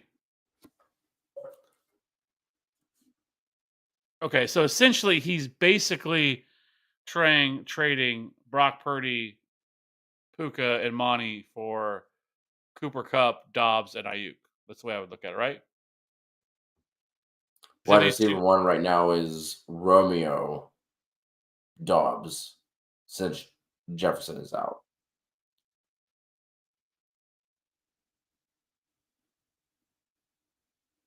I would, if you can do both of these trades, I would do them. If I could do both, given that your wide receiver one right now is Romeo Dobbs, I would do it. Yeah, because essentially then you're going to have Cooper Cup, Ayuk, and then soon to be Justin Jefferson back, as well as you'll be getting Josh Dobbs in replacement of Brock Purdy. So I'm perfectly okay with all of those things.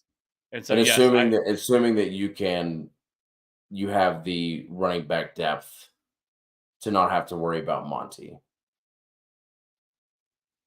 Because I know everyone's talking about Gibbs taking over the backfield and everything, which might be true. Maybe Gibbs does end up seeing the lion's share of the touches going forward, but Monty is still going to be a valuable RB2 flex, especially with Kamara, Connor, and Mostert. So kind of like the same group of running backs, right? Like none of them are really like separating themselves from the pack. So in a full PPR, I would do this. I would do both. Yeah.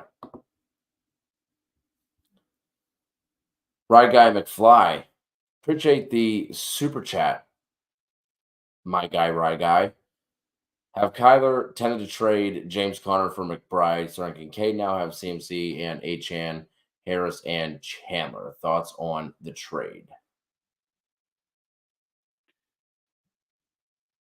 No. I mean, if you already have Dalton Kincaid, you're good to go. Like, you don't need Trey McBride. Trey McBride doesn't really serve much for you.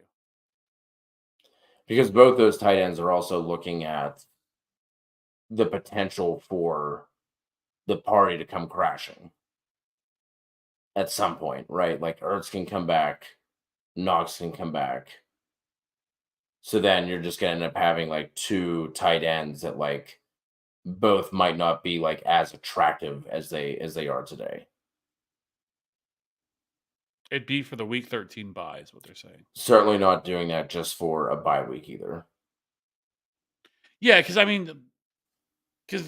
you can flex. Obviously McBride and Kincaid, like you could do that, but for the most part, it's not really the most optimal approach unless it lines up for really good matchups. But I don't want to just make that trade just for a bye week, right? Like you can go out, you can stream somebody because James Conner, because like looking at your running backs, like you are literally, one injury away from, if something were to happen to Achan, let's say again, or maybe the role's not as good. Now you're in real trouble because Alexander Madison it's just a concussion, so he's going to be there, and then I'm assuming that's Najee. So you still have Najee, but at the most part, you're talking about then you would be left with because Ty Chandler loses value the second Alexander Madison comes back. I mean, unless Ty Chandler has to come out and just ball this weekend for them to really, really take over that opportunity from Alexander Madison. And I still don't even know if that would happen. So you need that depth. You don't need the tight end. Like you're fine to tight end with Dalton Kincaid. Yeah. I would just stream for that 1 week of week 13. And I think you'd be okay with week it. we in right now? Week 11. Okay, so week 13 is another bye apocalypse because there's 6 teams on bye. There's the Ravens, the Bills, the Bears. Stupid. Yeah, Ravens, Bills, Bears, Raiders, Vikings, Giants, all on bye week 13. Which, I mean, really, there's 5 teams on bye because the Giants. I mean, who the hell is that hurting, right? So, I mean, Saquon, I guess the only player from that entire list, but the way they did buys this year with these, especially week 13, it's brutal for people that are trying to like get in the fantasy playoffs and stuff right now. To be able to have that many teams on bye week 13 is the worst. There's also buys week 14, but it's like 2 teams and it's Cardinals and Commanders. Yeah, that's right. And then we have that random week. What was like week 6 or 7 or something like that. We had no teams on bye. It's just like we're talking about a $1 billion corporation that literally can't figure out fucking bye weeks. Like I don't understand it. But either way, we'll not do the trade. And then I was trying to think of. It's really hard for me to try and think of some like waiver wire tight ends that might be available then. So Rye Guy, please come back, and we'll definitely be able to help you in terms of who to pick up at that point. Because I was looking at it and I was like, well, maybe you can look at like I was like, oh, maybe Michael Mayer, but the Raiders are on bye that week, so Hawkinson's on bye, Waller's on bye, Komet's on bye, Kincaid obviously, and then Isaiah likely will all be on bye at that point. So I mean, at that point, even Daniel Bellinger is going to be on bye. Yeah, well, that's going to be a big blow. Like Tyler Conklin could be somebody you could look at. Like, we'll have to get closer to that. All this could all be completely moot with some things that could happen. So, but yeah, I would just stream the 1 week and just keep it moving. Yeah. Hoosier, haven't been able to drink SoCo since freshman year of college 20 years ago when apparently I was drinking out of a beer bong, allegedly. Just absolute fucking carnage. Like that literally turns my stomach. Like I'm sitting here and like I can feel like my stomach just like turning and tightening. We could just have an entire show of just talking about the dumb things Dude. did whenever I was young. Because yeah. Yeah. Anyway, so you guys more a tequila, scotch, vodka kind of guys. I'm a tequila guy. I mean, I don't mind drinking tequila, but it's not something I would ever say like I'm a tequila guy. Like that's not like if somebody gets it, whatever, I'll take a shot of it, but I'm certainly not a tequila guy. And then vodka, that feels very much like a 17-year-old, I mean, I don't mind vodka. I there's people that like to like mix it, whatever, do stuff with it, but like I'm not like let me get a shot of vodka. I'm still fine with whiskey. I can drink most other whiskeys. I just can't drink Southern Comfort. Like Gentleman Jack is pretty good. Some as an option at whiskey and stuff like that. But I'm much more of a beer person. Like I would just much rather have beer. I don't really drink that much anymore because very rarely anymore. Because I mean, I was in the military, I was in the Navy, so I did that. But like through high school, through probably I don't know, probably until I was like 26, 27, I drank a lot during that time and like partied a lot, did all that stuff. And then now that I'm a little bit older, I'm still in my 30s, and people think that I'm way older than I am. But now I just can't stand a hangover at all. Like I want nothing to do with one of them. The last time I got drunk was probably like a year and a half, 2 years ago. And like it lasted for like 2.5 days. I'm like, this is the fucking worst. I don't want to do this anymore. So now I just don't really drink that much. And so it's just not that big of a deal to me anymore. But yes, I have so many stories of done things I did like when I was in the military and the Navy that we could have an entire show dedicated around it. Yeah. Same. I basically top out at like 3 beers nowadays, and like if I go over two, like I'm taking Advil before I go to bed, just because like I know like even with just like 3 beers, even if like I'm like pacing them and not like slamming 3 to 4 beers, I'm still gonna wake up with a headache. I've never had a Zima, but like I know the correlation. That was like a late '90s thing. I just remember like commercials because I remember I was probably middle school or something right around there, but just like it was all like about like cold. I think if I remember right, like the campaign slam or the campaign for it. Like people were outside and like playing basketball and they're like super hot and they're like, oh, and then somebody brings a Zima and it's like like cold blast. I'm like, yeah, I don't know. That's what I remember anyway. But Yeah, you never had a pickup game of basketball and then just drank Zimas afterward. hey guys, anybody? I brought the Zimas, boys. You guys want one? Yeah, sounds delicious. Anyone have a Gatorade? No, but I did bring Zimas. Julian, so we think Waddle will be fine in fantasy playoffs even with his schedule. I mean, Julian, from what I remember, they have the worst schedule. They do not have a great schedule. So this is Hollywood, Waddle, Dell, Deontay, Sutton. So for me, what it comes down to is Waddle having in the offense that he resides the ceiling that he has, right? Whereas with Hollywood, like we've seen it here and there, but like we know that Waddle can go off. Like Dell has been a stud as well. So that's where it's not a great schedule whatsoever. But I still think I'd prefer Waddle and Dell over Hollywood rest of season.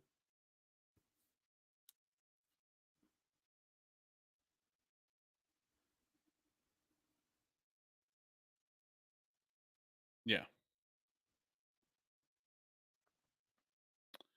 Then we answered all of these where we put up at. Reese. For the flex, McBride or Hendo, I have Laporta. I'm going to 2 tight ends.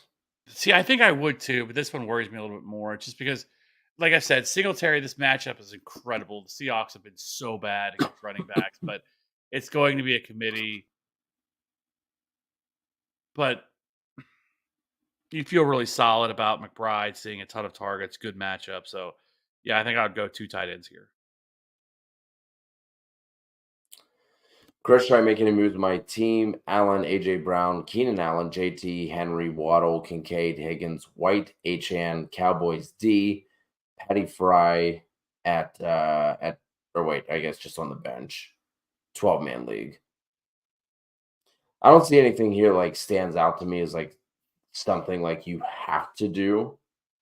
I mean, obviously, like Higgins loses some of his luster at this point, but with having, I mean, a 12-team league to have AJ Brown and Keenan and JT and Waddle, like I like nothing stands out to me as like there's like a move you have to make.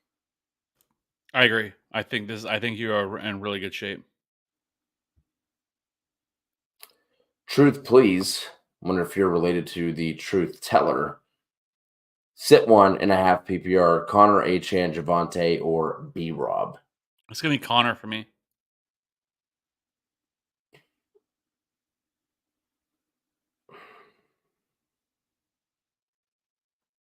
I'm gonna say Javante here. But it's between Javante and Connor. So what worries me about Connor, if you look at him, he does not. So with Kyler, he does not see targets at all. Like Kyler's just not saying he's going to looks to dump off to the running back. And so with that being said, it really limits Connor's ceiling if he's not going to be involved in the passing game. Where Javante has been seeing like a 15 to 17% target share. I know it's half point PPR, so it's not as important, but I'm okay with that, and I think it just gives him a little bit more of an edge between him and Connor. Vikings also allowing the 6th fewest half PPR points per game to running backs. Jesus, that's why I. So, but I'll also say over the last 4 games, the Texans have been much better against the run. They have allowed the 2nd fewest rushing yards per game and allowed the lowest yards per carry average. They've also have the 2nd best stuff rank over that span. So, I think he's gonna have to, if he's like I said, if he's gonna get there. Like last week, he saw like 0% target share. So, he's gonna have to find a touchdown, which is very possible because the Texans do have the 10th highest touchdown rate to running backs over that same span. Ray just traded away Barkley and Metcalf for Eckler. Eckler is my new RB1. And then Ray basically goes on to say that he's been trying to trade away Barkley since week 3. And he was finally able to. I mean, I think you still should have been able to get something back on top of Eckler, even with Barkley's outlook for the rest of the season. So it seems like seems a bit much to give away. But if you're looking at Barkley as like kind of like and I think Ray is also in a standard league, so not that Barkley's been crushing it. I mean, they should have him way more involved in the passing game compared to what they do. But in a standard where touchdowns are king, like Barkley's not going to have a ton of touchdown upside rest of season. So I think you could have gotten something more back on top of Eckler, but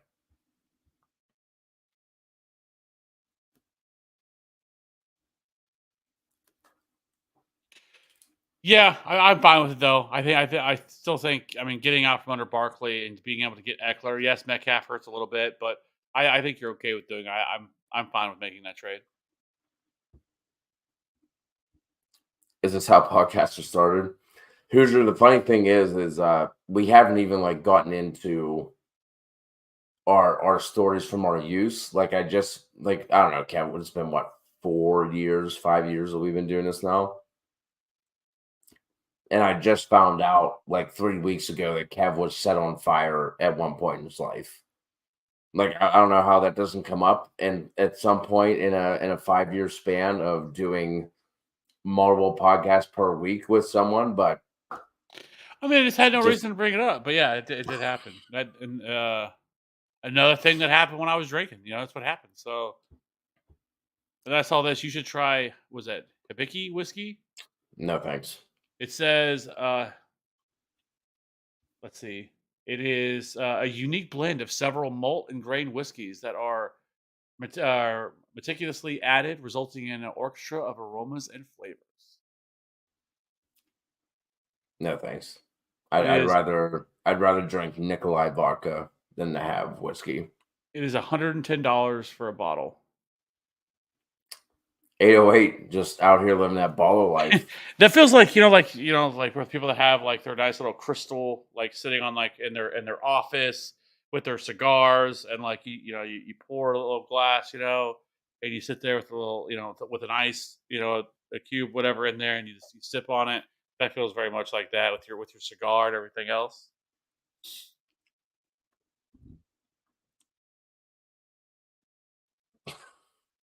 Listen, Uncle Ted. All right. 808, I said I've never had Zima. All right. So if you're gonna come at me, come correct. It was a party pack of Smirnoffs the first time I drank with the SoCo. Did you have you had White Claws? I think I might have like tried some, but I've never like drank a full White Claw. I feel like like I think that fad has died out. Like I don't think it's as like cool as it. Because I know I should say cool, but like as big as it was, because there for a while, for a couple of years, like it was like all the rage. Every brand came out with their own version of that. But that's what it feels like. It feels like we go through those fans because like when I was like when I was in the Navy, like whenever we went over to Scotland, and while we were over there, Strongbow, which is cider, I'd never heard of that. Like I mean, fuck, I was 19, so for me it was like Natty Light, fuck, it's this is pretty much what we drank. But so while we were over there and we were out at a bar, and someone was like, "Oh, you need to try Strongbow, if you're new here." And so we did, and it's cider beer. It was fucking delicious. Like it wasn't like super sweet or anything like. Cause some of the ciders are like really sweet. I don't need all that, but like it'll fuck you up because like it goes down so smooth. So you're just like pounding them, and that's what we were doing. And next thing you know, like we're fucked up. I just sitting there because I said, it goes down so smooth. But anyways, I felt like then there was over here there was like this fad of like cider beers, and everyone wanted to drink cider beer, and then that happened, and I don't know. After that was like White Claw, which I've never had a White Claw, and I'll never will because I could care less about drinking a seltzer. Yeah, I've never purchased them with my own money, but the wife has had them before, and I've tried some. It's too much. It's too much. Like it's like too sweet. Can't do it. Although I did have a uh like a shit. What is it? It's not like a THC seltzer, but it's like in that realm. Because obviously, like I'm not in a state where like where it's legal, but it's like one of those things where like you can get like gummies and shit. So like a CBD, it was a CBD seltzer, and I had one, and it did nothing to me. And then like I had another one like a couple days later. I was like, oh, you know what? I'll drink this other one. I was fucked up. Like I couldn't function. I was just like felt like I was about to have a panic attack, and I was like, Katie, I can't. I'm fucked up. Anyway, 808, when Ertz comes back, do you think he goes back to his tight end one spot? Picked him up for week 13 when Hawk goes on bye. I don't think he goes back to the tight end one spot, but I do think he's going to be like somewhat involved. But I just don't understand how you can go back to Ertz when he showed you nothing in terms of like run after the catch or any sort of like dynamic ability. And Trey McBride has been as good as he has. I still think because of their lack of weapons, he'll get some looks, but I don't think he goes back to being like the guy. And let's face it, I mean the Cardinals aren't winning anything; they're not going anywhere. They're not going to the playoffs. So at this point, it's possible they don't even bring him back at all. Like that he just stays about, because you're talking about a second round pick or a second year player in Trey McBride versus And a second Zach round Ertz, pick. who has no upside or has no future with this team at all. Like he'll be gone after this year. And so there's no reason to bring Zach Ertz back and like feature him or something like that, right? And so, like, absolutely, I like Trey McBride is fine. Like, but I don't think Zach Ertz needs to be somebody that you make a priority to stash from your bench. Yeah. Hoosier, appreciate the super chat. Have plenty of stories too, aka reason I haven't had a drink since October 26, 2021. Awesome start night, guys. Thank you for the advice and entertainment. I understand. I should probably be in that same bucket. If I could share some of the some of the stories from especially my college years at Penn State, you would wonder why I'm still drinking, but it's I've been able to reel it in, and now I just have a couple IPAs a couple times per week, and that's I do it. not know how people drink IPAs. They're so disgusting. It's But my favorite. I know, but I know there's people out there that love them that are like that. Like, but But I I also don't. understand it. I understand like why people like drink it, and they're just like, no, absolutely not.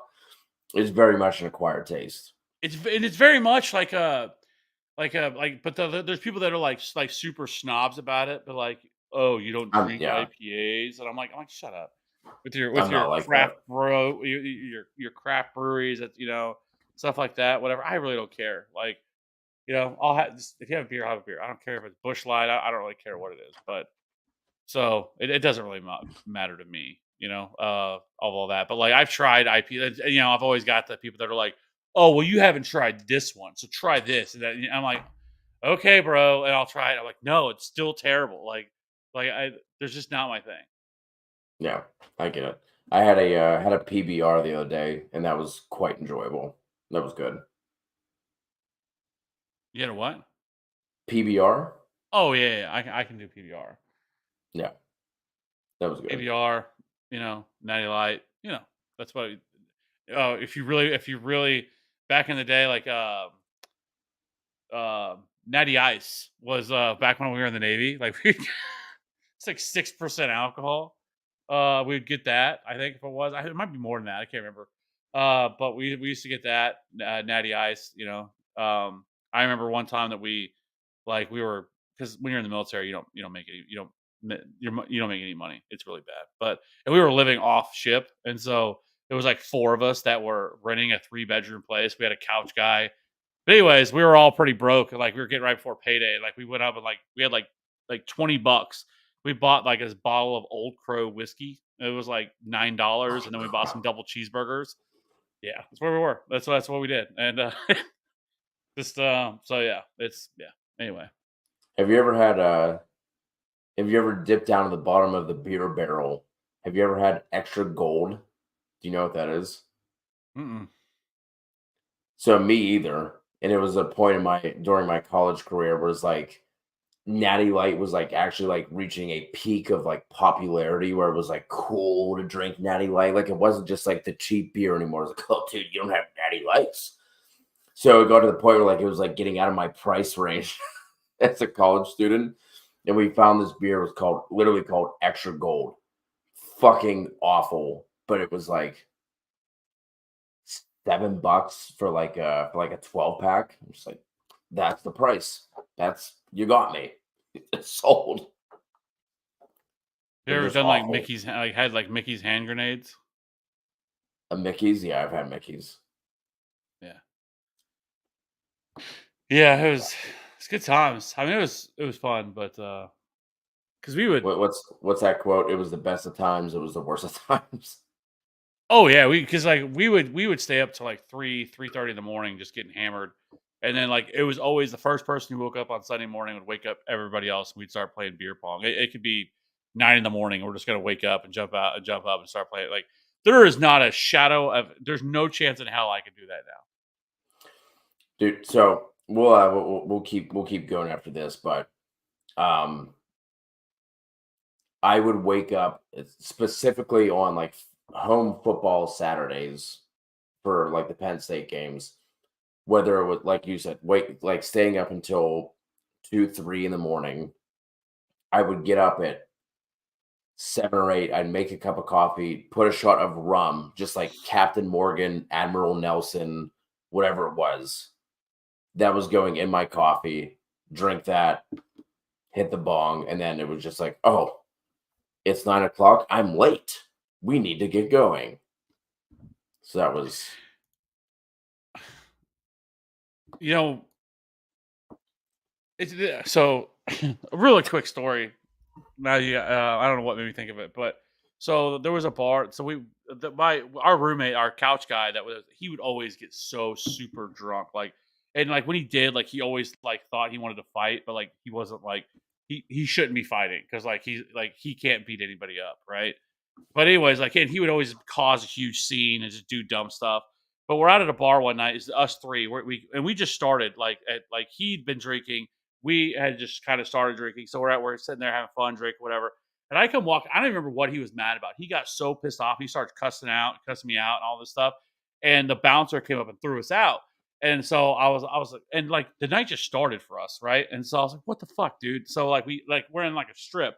And like so, like there's and on Jacksonville Beach, and so that's where I was stationed in Florida. And we're walking down, and I see a cop, and I'm like, dude, settle down, just shut up, settle down. There's a cop right there, you know. And he wouldn't listen, and he's still fucking going crazy. And I'm like, dude, just fucking stay right here and settle the fuck down. So I go and I cross the street and I walk the street and I see the cop staring at us. He comes up behind me and tries to tackle me, right? oh my God. And so I just like, and I don't do anything because I see the cop, and the cop comes over, and then he tries to try to fight with a cop. The funniest thing I've ever seen in my life is actually watching somebody get tased. He got tased, and I just could not stop dying laughing. Like I felt bad. Like I'm like, dude, you're an idiot. I told you. But like he got You tased. Like not feel bad. it was like a watching a dead like a fish out of the water. But I didn't feel bad for him. He had to go to jail, spend the night in jail and everything else. I'm like, dude, you're a moron. I told you, just shut up, and relax, and everything would have been fine. We were gonna go to another bar, so maybe we should have, but we didn't because we're like, you did it. So like we're like, hey, do you still want us to keep go drinking at the next bar? We're like, yeah. So we all just left and went to the next bar. He got taken to the police. Like, it's not my problem, No. like. What else do you do in that situation? So the next day, he was all like, when he finally got out and everything, he's like, "Man, my bad, bro." I'm like, "Dude, you're an idiot." He did the same thing. Like What- we had this, we used to have parties all the time at our place, and like this dude, I mean, I'm talking like the guy was fucking jacked, like jacked, like, and his girlfriend was there. I don't know why, but he takes a beer can, just crumples it up, and throws it at her. So the first time, he's like, "Dude, don't do that. You ever do that again, we're gonna have problems." And we're like, "Yeah, dude. I don't think there's enough of us here to hold him back. Like, don't do that again. You're a moron." 5 minutes later, just chucks it at her, hits her in the head. He goes after him, and like four of us are trying to like stop him, and he still gets to him. But he was just an idiot. So, anyways, we probably need to answer questions, but yeah. So Yeah, we could like with you saying that there are like so many things that popped in my head, but we should this live should have been over a half hour ago. But Jeff, should I pick up Goff or Baker looking ahead to week 13 with Josh Allen on bye? I've already looked at it. We have Baker taking on the Panthers at home and then the Lions away at the Saints. Having said that, I'm still going to go with the Lions. I'm still going to go with Goff against the Saints. yeah, did we get this one from Eric? Miami or Cleveland B? Ooh, did not. I'm gonna go Cleveland here. It is close, but I have Cleveland at 5 and Miami at 7. So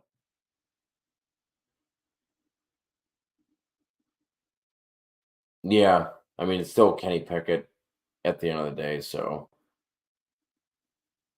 I think Cleveland has a better shot of sacks and turnovers and everything else.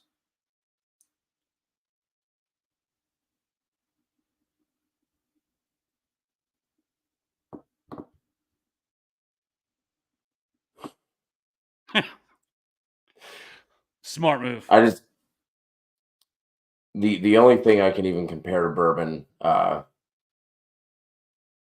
my one of my roommates at Penn State, his dad was like high up at Penn State. So like every once in a while, like we would like go out to eat. And like his rule was like if he's paying for your meal, you have to sit down and drink like a scotch. Or no, it was brandy. That's what it was. It was fucking warm brandy. And I'll never forget just being like, just like, dude, even in college, like where you can drink damn near anything. Just remember like drinking this like warm brandy and just being like, I have to just chug this.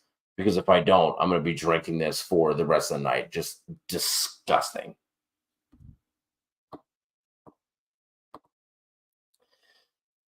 The Indiana game against Michael Penix still pisses me off. Hoosier. So hope you're happy. Love beer. Had to stop drinking as much due to the calories and bloating and shit. Beer shits are the absolute worst. 808. Not a fan of the IPAs. Tall boy PPR Rumble Mints. Rumble Mints.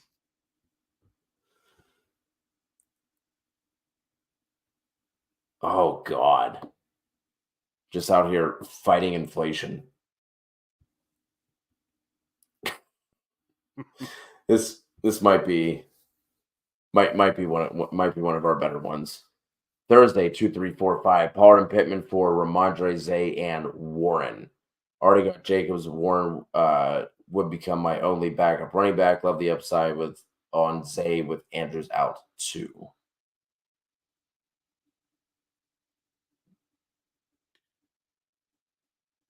Oh, Zay Flowers. Okay.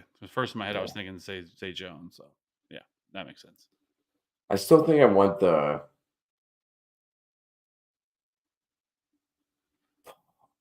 Pollard side by a smidge.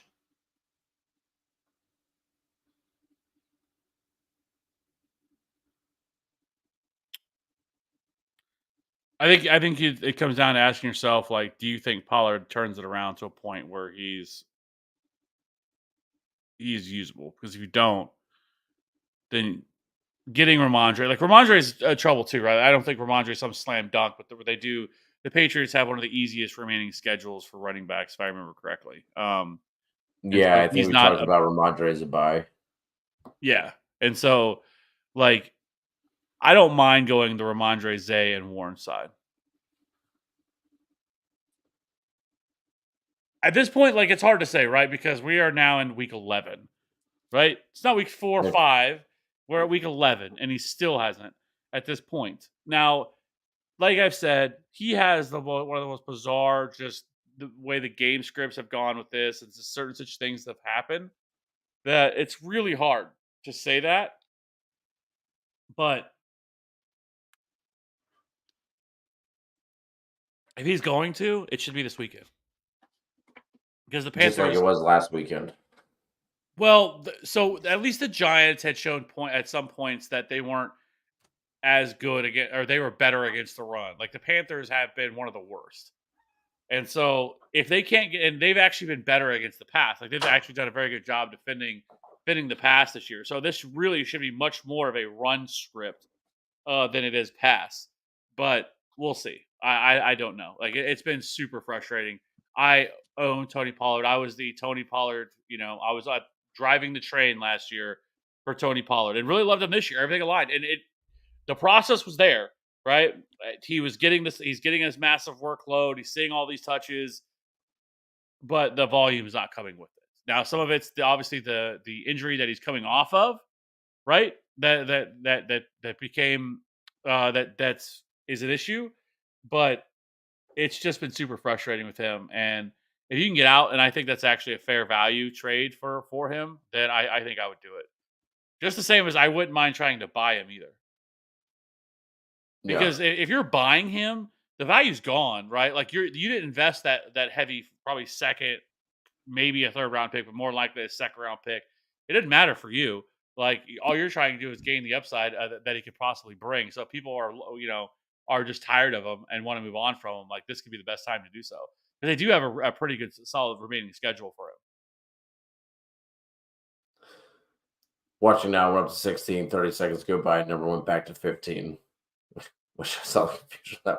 Imagine like clicking into a YouTube start sit fantasy video and you're just seeing two white guys out of their prime just talking about like when I was in college, this happened. Yeah. What I is going on here? used This is like clickbait. Clickbait. Like, whoa, why is it titled this? Why are they talking about this? Nobody cares. Which you're right. Nobody does care. Like nobody really does. Why should no, they? But literally the like we should have Bruce Springsteen Glory Days just playing in the background. Reese, 6-4. What do you think? QB is Stroud, Murray, Fields. Wide receiver, Flowers, Allen, Smitty, Noah Brown, tight end, Laporte, and McBride. We've had a lot of Laporte and McBride tonight. Eckler, Gibbs, Charbs, Mitchell, Cowboys, Lions D. Any trade thoughts? I mean, I would say package a quarterback. You don't need that many quarterbacks. I mean, once again, unless it's a super flex. I mean, I would assume that you would have said it was a super flex. If it's not a super flex, there's just one quarterback, just three quarterbacks. You're eating up all of this bench space for these quarterbacks. And I get it. It's tough because of like you don't want to drop any of those three quarterbacks, right? Right. Like Murray's been out, Fields has been out, But Stroud's been the only one. this is the time to trade one of them. Like I would definitely Two look of to try them. to, and you don't necessarily need to like hit off some home run to move them because Win. in a single quarterback league, you're never going to probably for the most part. I guess they're all like, but they're all like topper end guys. But it's going to be frustrating because there's going to be weeks you just get it wrong and you're just going to sit there and see this guy sitting on your bench that whatever. So like to me, I'm finding whoever has the best rest season schedule for the quarter at that position, and then I'm just going to try to flip him. Murray or Fields is not going to. He's probably going to have the lowest value because he's coming off the injury. Stroud obviously has the highest value because of what he's done. Where Kyler Murray, I think, is probably somewhere in between those two right now. But maybe you wait after this weekend if if your trade deadline has not come yet, because if it hasn't, then I'm going to look to trade one of them. And again, it doesn't have to be a home run for you that some player that you're just going to immediately plug into your lineup. Maybe like kind of looking at your roster configuration here, that I think you're in a pretty good spot for the most part. Running backs, I think Eckler and Gibbs and Charbonnet and Keaton Mitchell, like you're pretty good there. You might be a little thin at at like an actual depth piece because if something happened to Eckler or Gibbs, you're going to be kind of in trouble because Charbonnet or Mitchell aren't really starter type running backs at this point. But you could look to take a maybe who has Kenneth Walker, for example, and you could try to take Charbonnet, and if they don't have a quarterback, and try to flip like Kyler Murray and Charbonnet to somebody who has that guy for a player or something like that. I think you could look to do something like that. But yeah. But your wide receivers I think are pretty solid as well. Maybe it's a shame that Noah Brown is out this week because it's inevitably going to make people not want to be able to trade for the guy. But as well as he's been, he is a terrific sell high candidate as well. You could do the same thing with the tight ends. I mean, you have Laporte and McBride. I would tend to want to trade, long term. You're going to probably want to trade Laporta or not Laporta, but McBride over Laporta. But I'm fine with either one of them. But I think you could really make a trade here, kind of a end of season, kind of set yourself up for the fantasy playoffs and be in good shape because you got a lot of trade pieces Yeah. SKL, Chandler, or Henderson. This one to me just comes down to whether Alexander Madison plays or not. If Madison's out, I'm going Chandler. If Madison plays, I'm going Henderson. Daniel Caps Keenan. Better flex, Addison, Lockett, Johnson, Ridley, Ford, PPR. Daniel just stuck on caps lock. Let me see. I think it's going to be Lockett. Yeah, I'm gonna go Tyler Lockett here. Lockett by a smidge. I have him just barely over Deontay Johnson.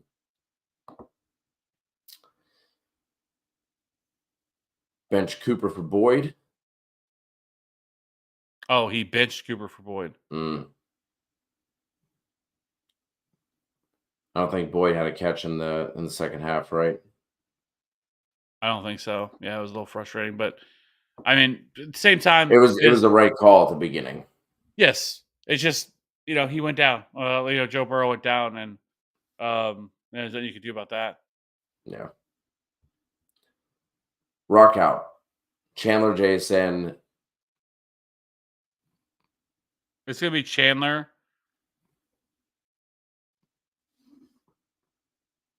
I don't know if that pick is really throwing me off. Rock out. If you're still with us, can you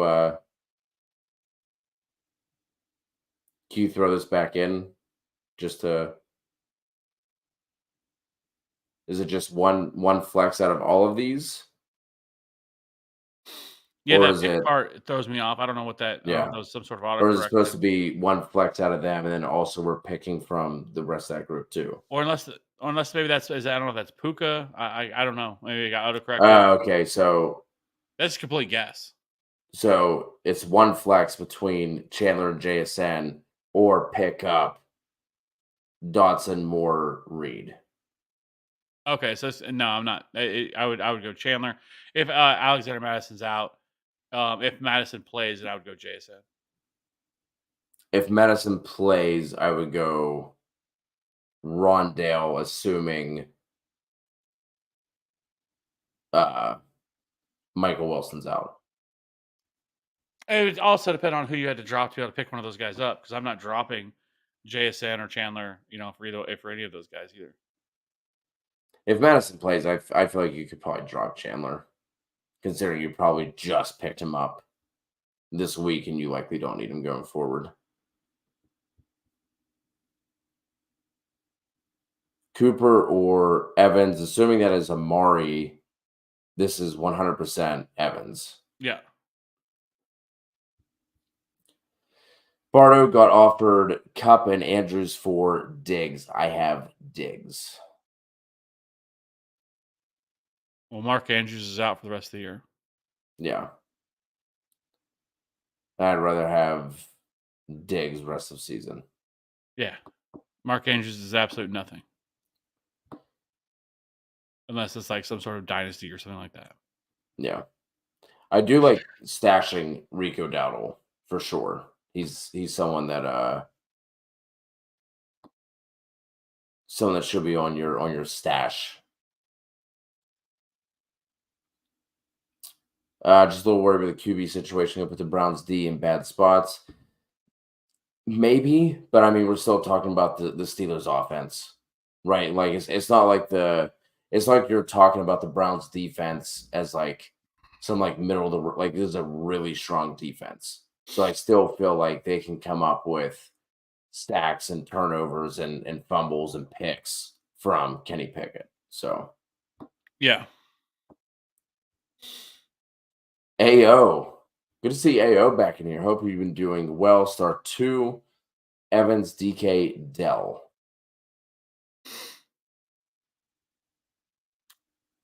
Dell and Mike Evans.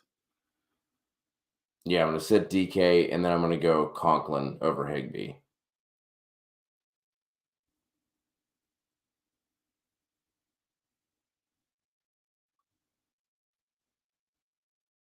Conklin with 13 targets. I'm gonna go Higbee, but it's very close. Yeah.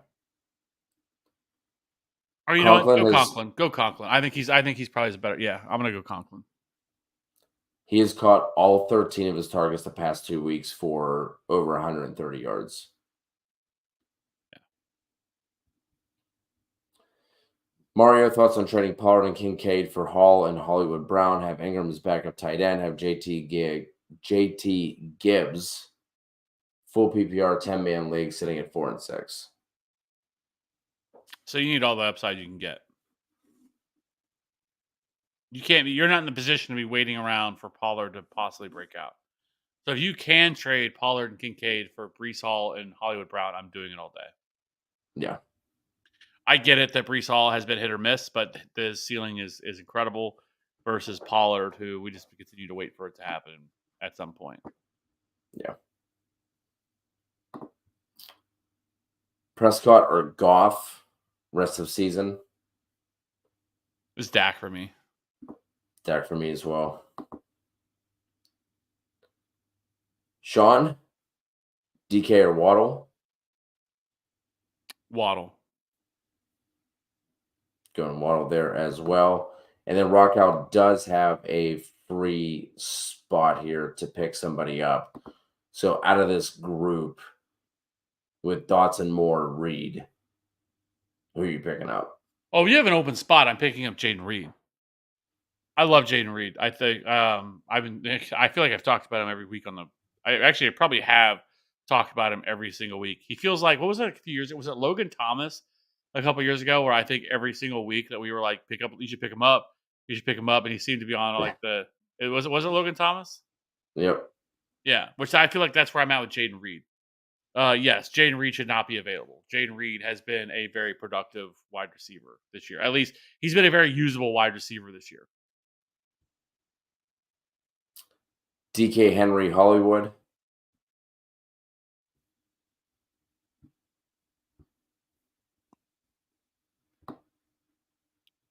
I'm going to go DK here.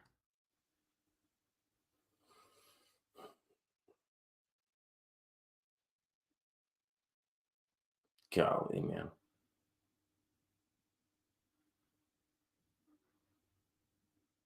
Yeah, DK by a smidge over Hollywood. Henry would be the last one here in this matchup. Fields or Lawrence is going to be Fields for me.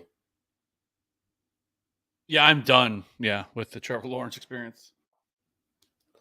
We need two between Puka, Dell, and Smitty.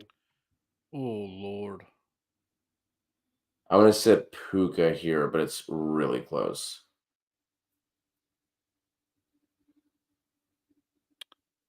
You're not gonna like it, but we're not gonna agree. I'm gonna go Dell and Puka. It worries me a little bit with matchup here for Devonta Smith, just because of the Chiefs' corners and how well they've done this year. So he's just a little bit lower. Just really like the matchup here for Puka and Dell. Yeah, these three are really, really close for me.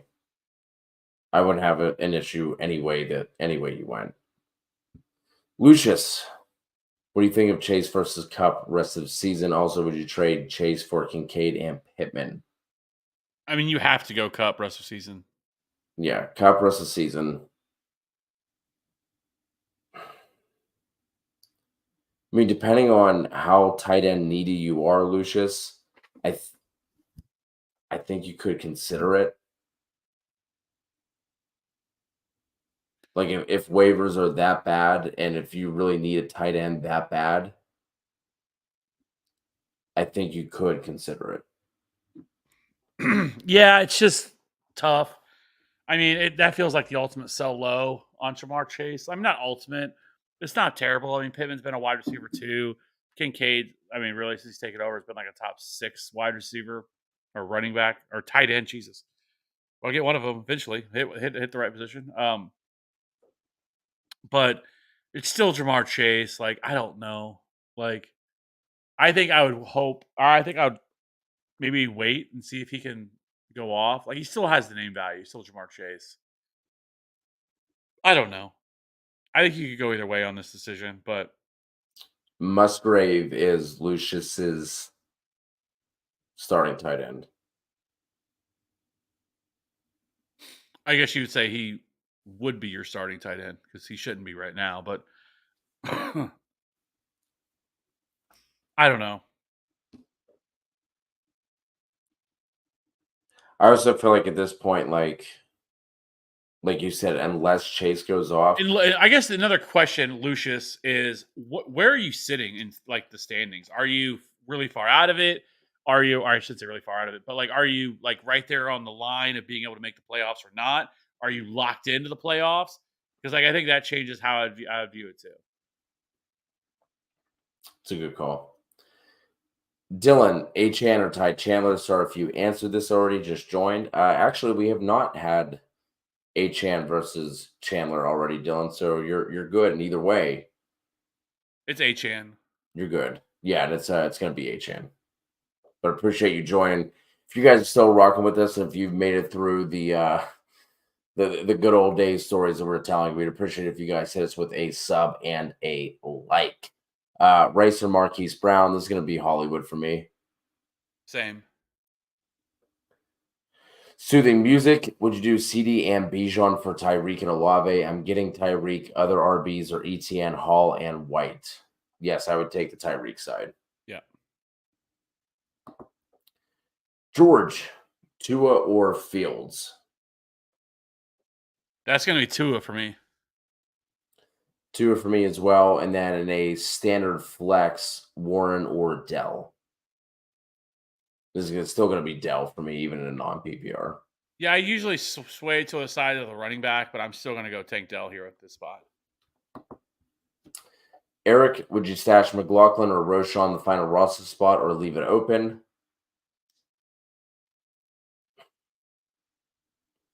I mean, it's been frustrating with Roschon this year because he really felt like he was going to be that second half breakout running back. Just like entering the year, there was a lot of hypes around him. He was just kind of the prototypical where they drafted him, kind of prototypical size and everything else. Like it really felt like he was going to be that guy, and he probably would have gotten the opportunity had he not gotten that concussion that knocked him out for a couple of weeks.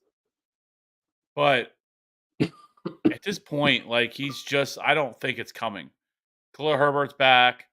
Deontay Foreman played really well. But I don't think you need to stash McLaughlin either. If I'm going to stash anybody, I still would stash probably Roschon, I think. Yeah, I mean, I feel like you could pick up Roschon for now, Eric.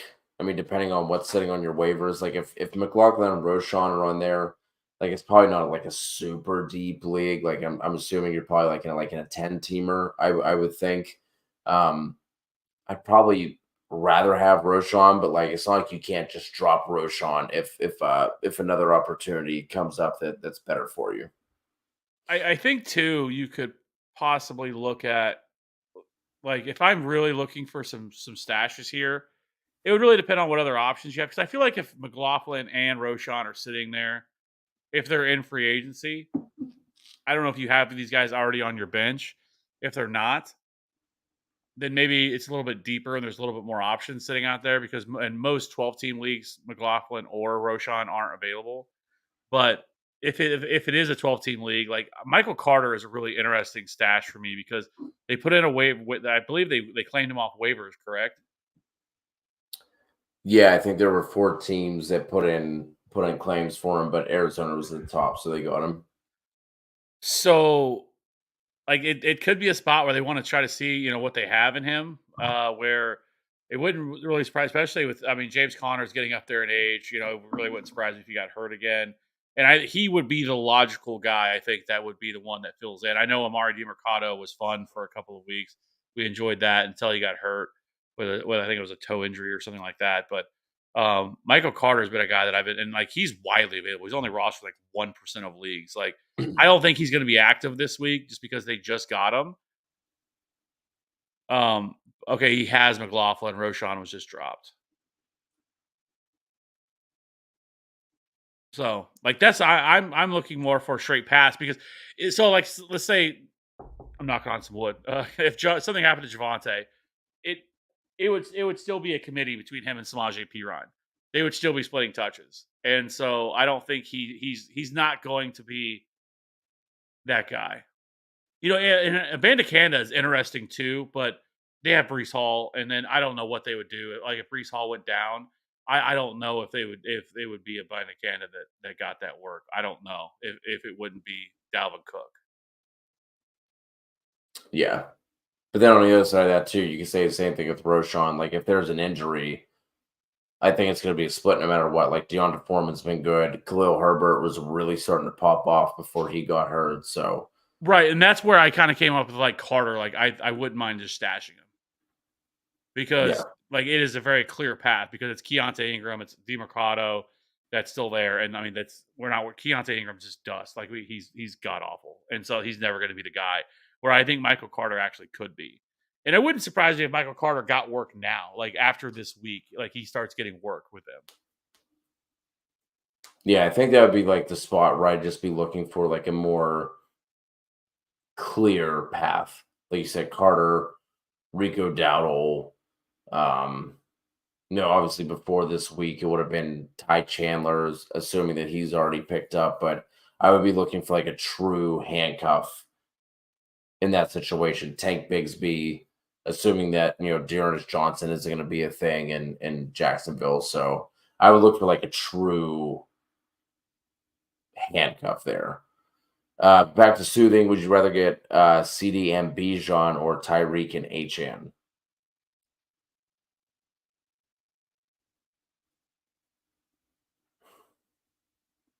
I I think I would lean CD and Bijan here by a smidge.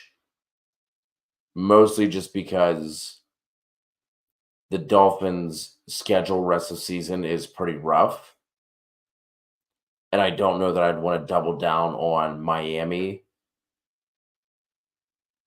So I would lean CD Bijan. I think I would too. Tingley half PPR got offered CMC, Devonta Smith for my Tyreek and Swift. Would you take it? Other wide receivers and running backs are Cup, Myers, Hollywood, Saquon, Connor, and Hunt.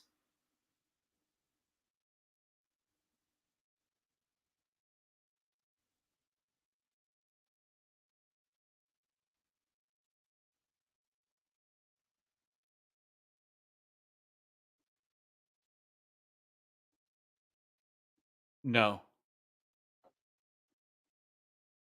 I want Tyreek and Swift.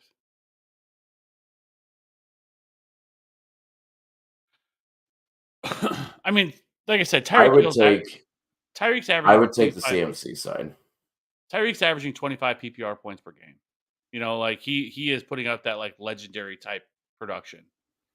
And I know that their schedule does get harder, but it's still Tyreek Hill. Like he's not going to be. It's not like he's all of a sudden going to fall off or something like that. He's still going to be the guy, and he can beat any secondary. It doesn't really matter. I And don't think so he. I don't think. I was just gonna say. I don't think he falls off either. But I think with this team, the running backs worry the CMC shit out of me. right. So CMC represents a bigger upgrade for me than Tyreek does with having Cup. Right, but that's the what the that's an injury away. Like Stafford scares me with all this stuff and just continually injuries that he continues to have. Everything else, like it worries me moving off of like Tyreek because and then Swift has also been very very good. I know Devonta Smith is No, heading into okay. a good spot too with no Goddard, but I don't know. It is close, but I still think I would lean the Tyreek side. But I get it. I mean, CMC's also just been a monster this year Yeah. because I feel like at that point, then your wide receivers are what Cup, Devonta Smith, Jacoby Myers with Aiden O'Connell that we don't really know how that's truly going to play out because they've been a I mean, really Hollywood would be over Myers for sure. right. And then with your running backs, you have Saquon, which don't get me wrong. I mean, I do not want Saquon at this point. If I could move him, I would, but I guess it is tough to be able to move him. And then Connor Hunt. So you are really not in a great spot with your running backs. But the same thing, I felt like I want to have the deepest wide receivers because that's kind of what's won this year. Running backs hasn't killed you if you don't have top end running backs or anything like that because there just really hasn't been any. Obviously, CMC's been the guy that's done it, but I think I don't know if I would make that move. I think I'd hold and maybe try to flip Saquon for something, and and maybe you'd be better off doing that. I don't know. I there's a definite argument for both sides. Sorry we didn't really help you there at all, Tingley. Best of luck to you in your decision. Last one here, Augustin Jones, Achan, Raheem Mostert at RB2. That is going to be Achan for me. I agree.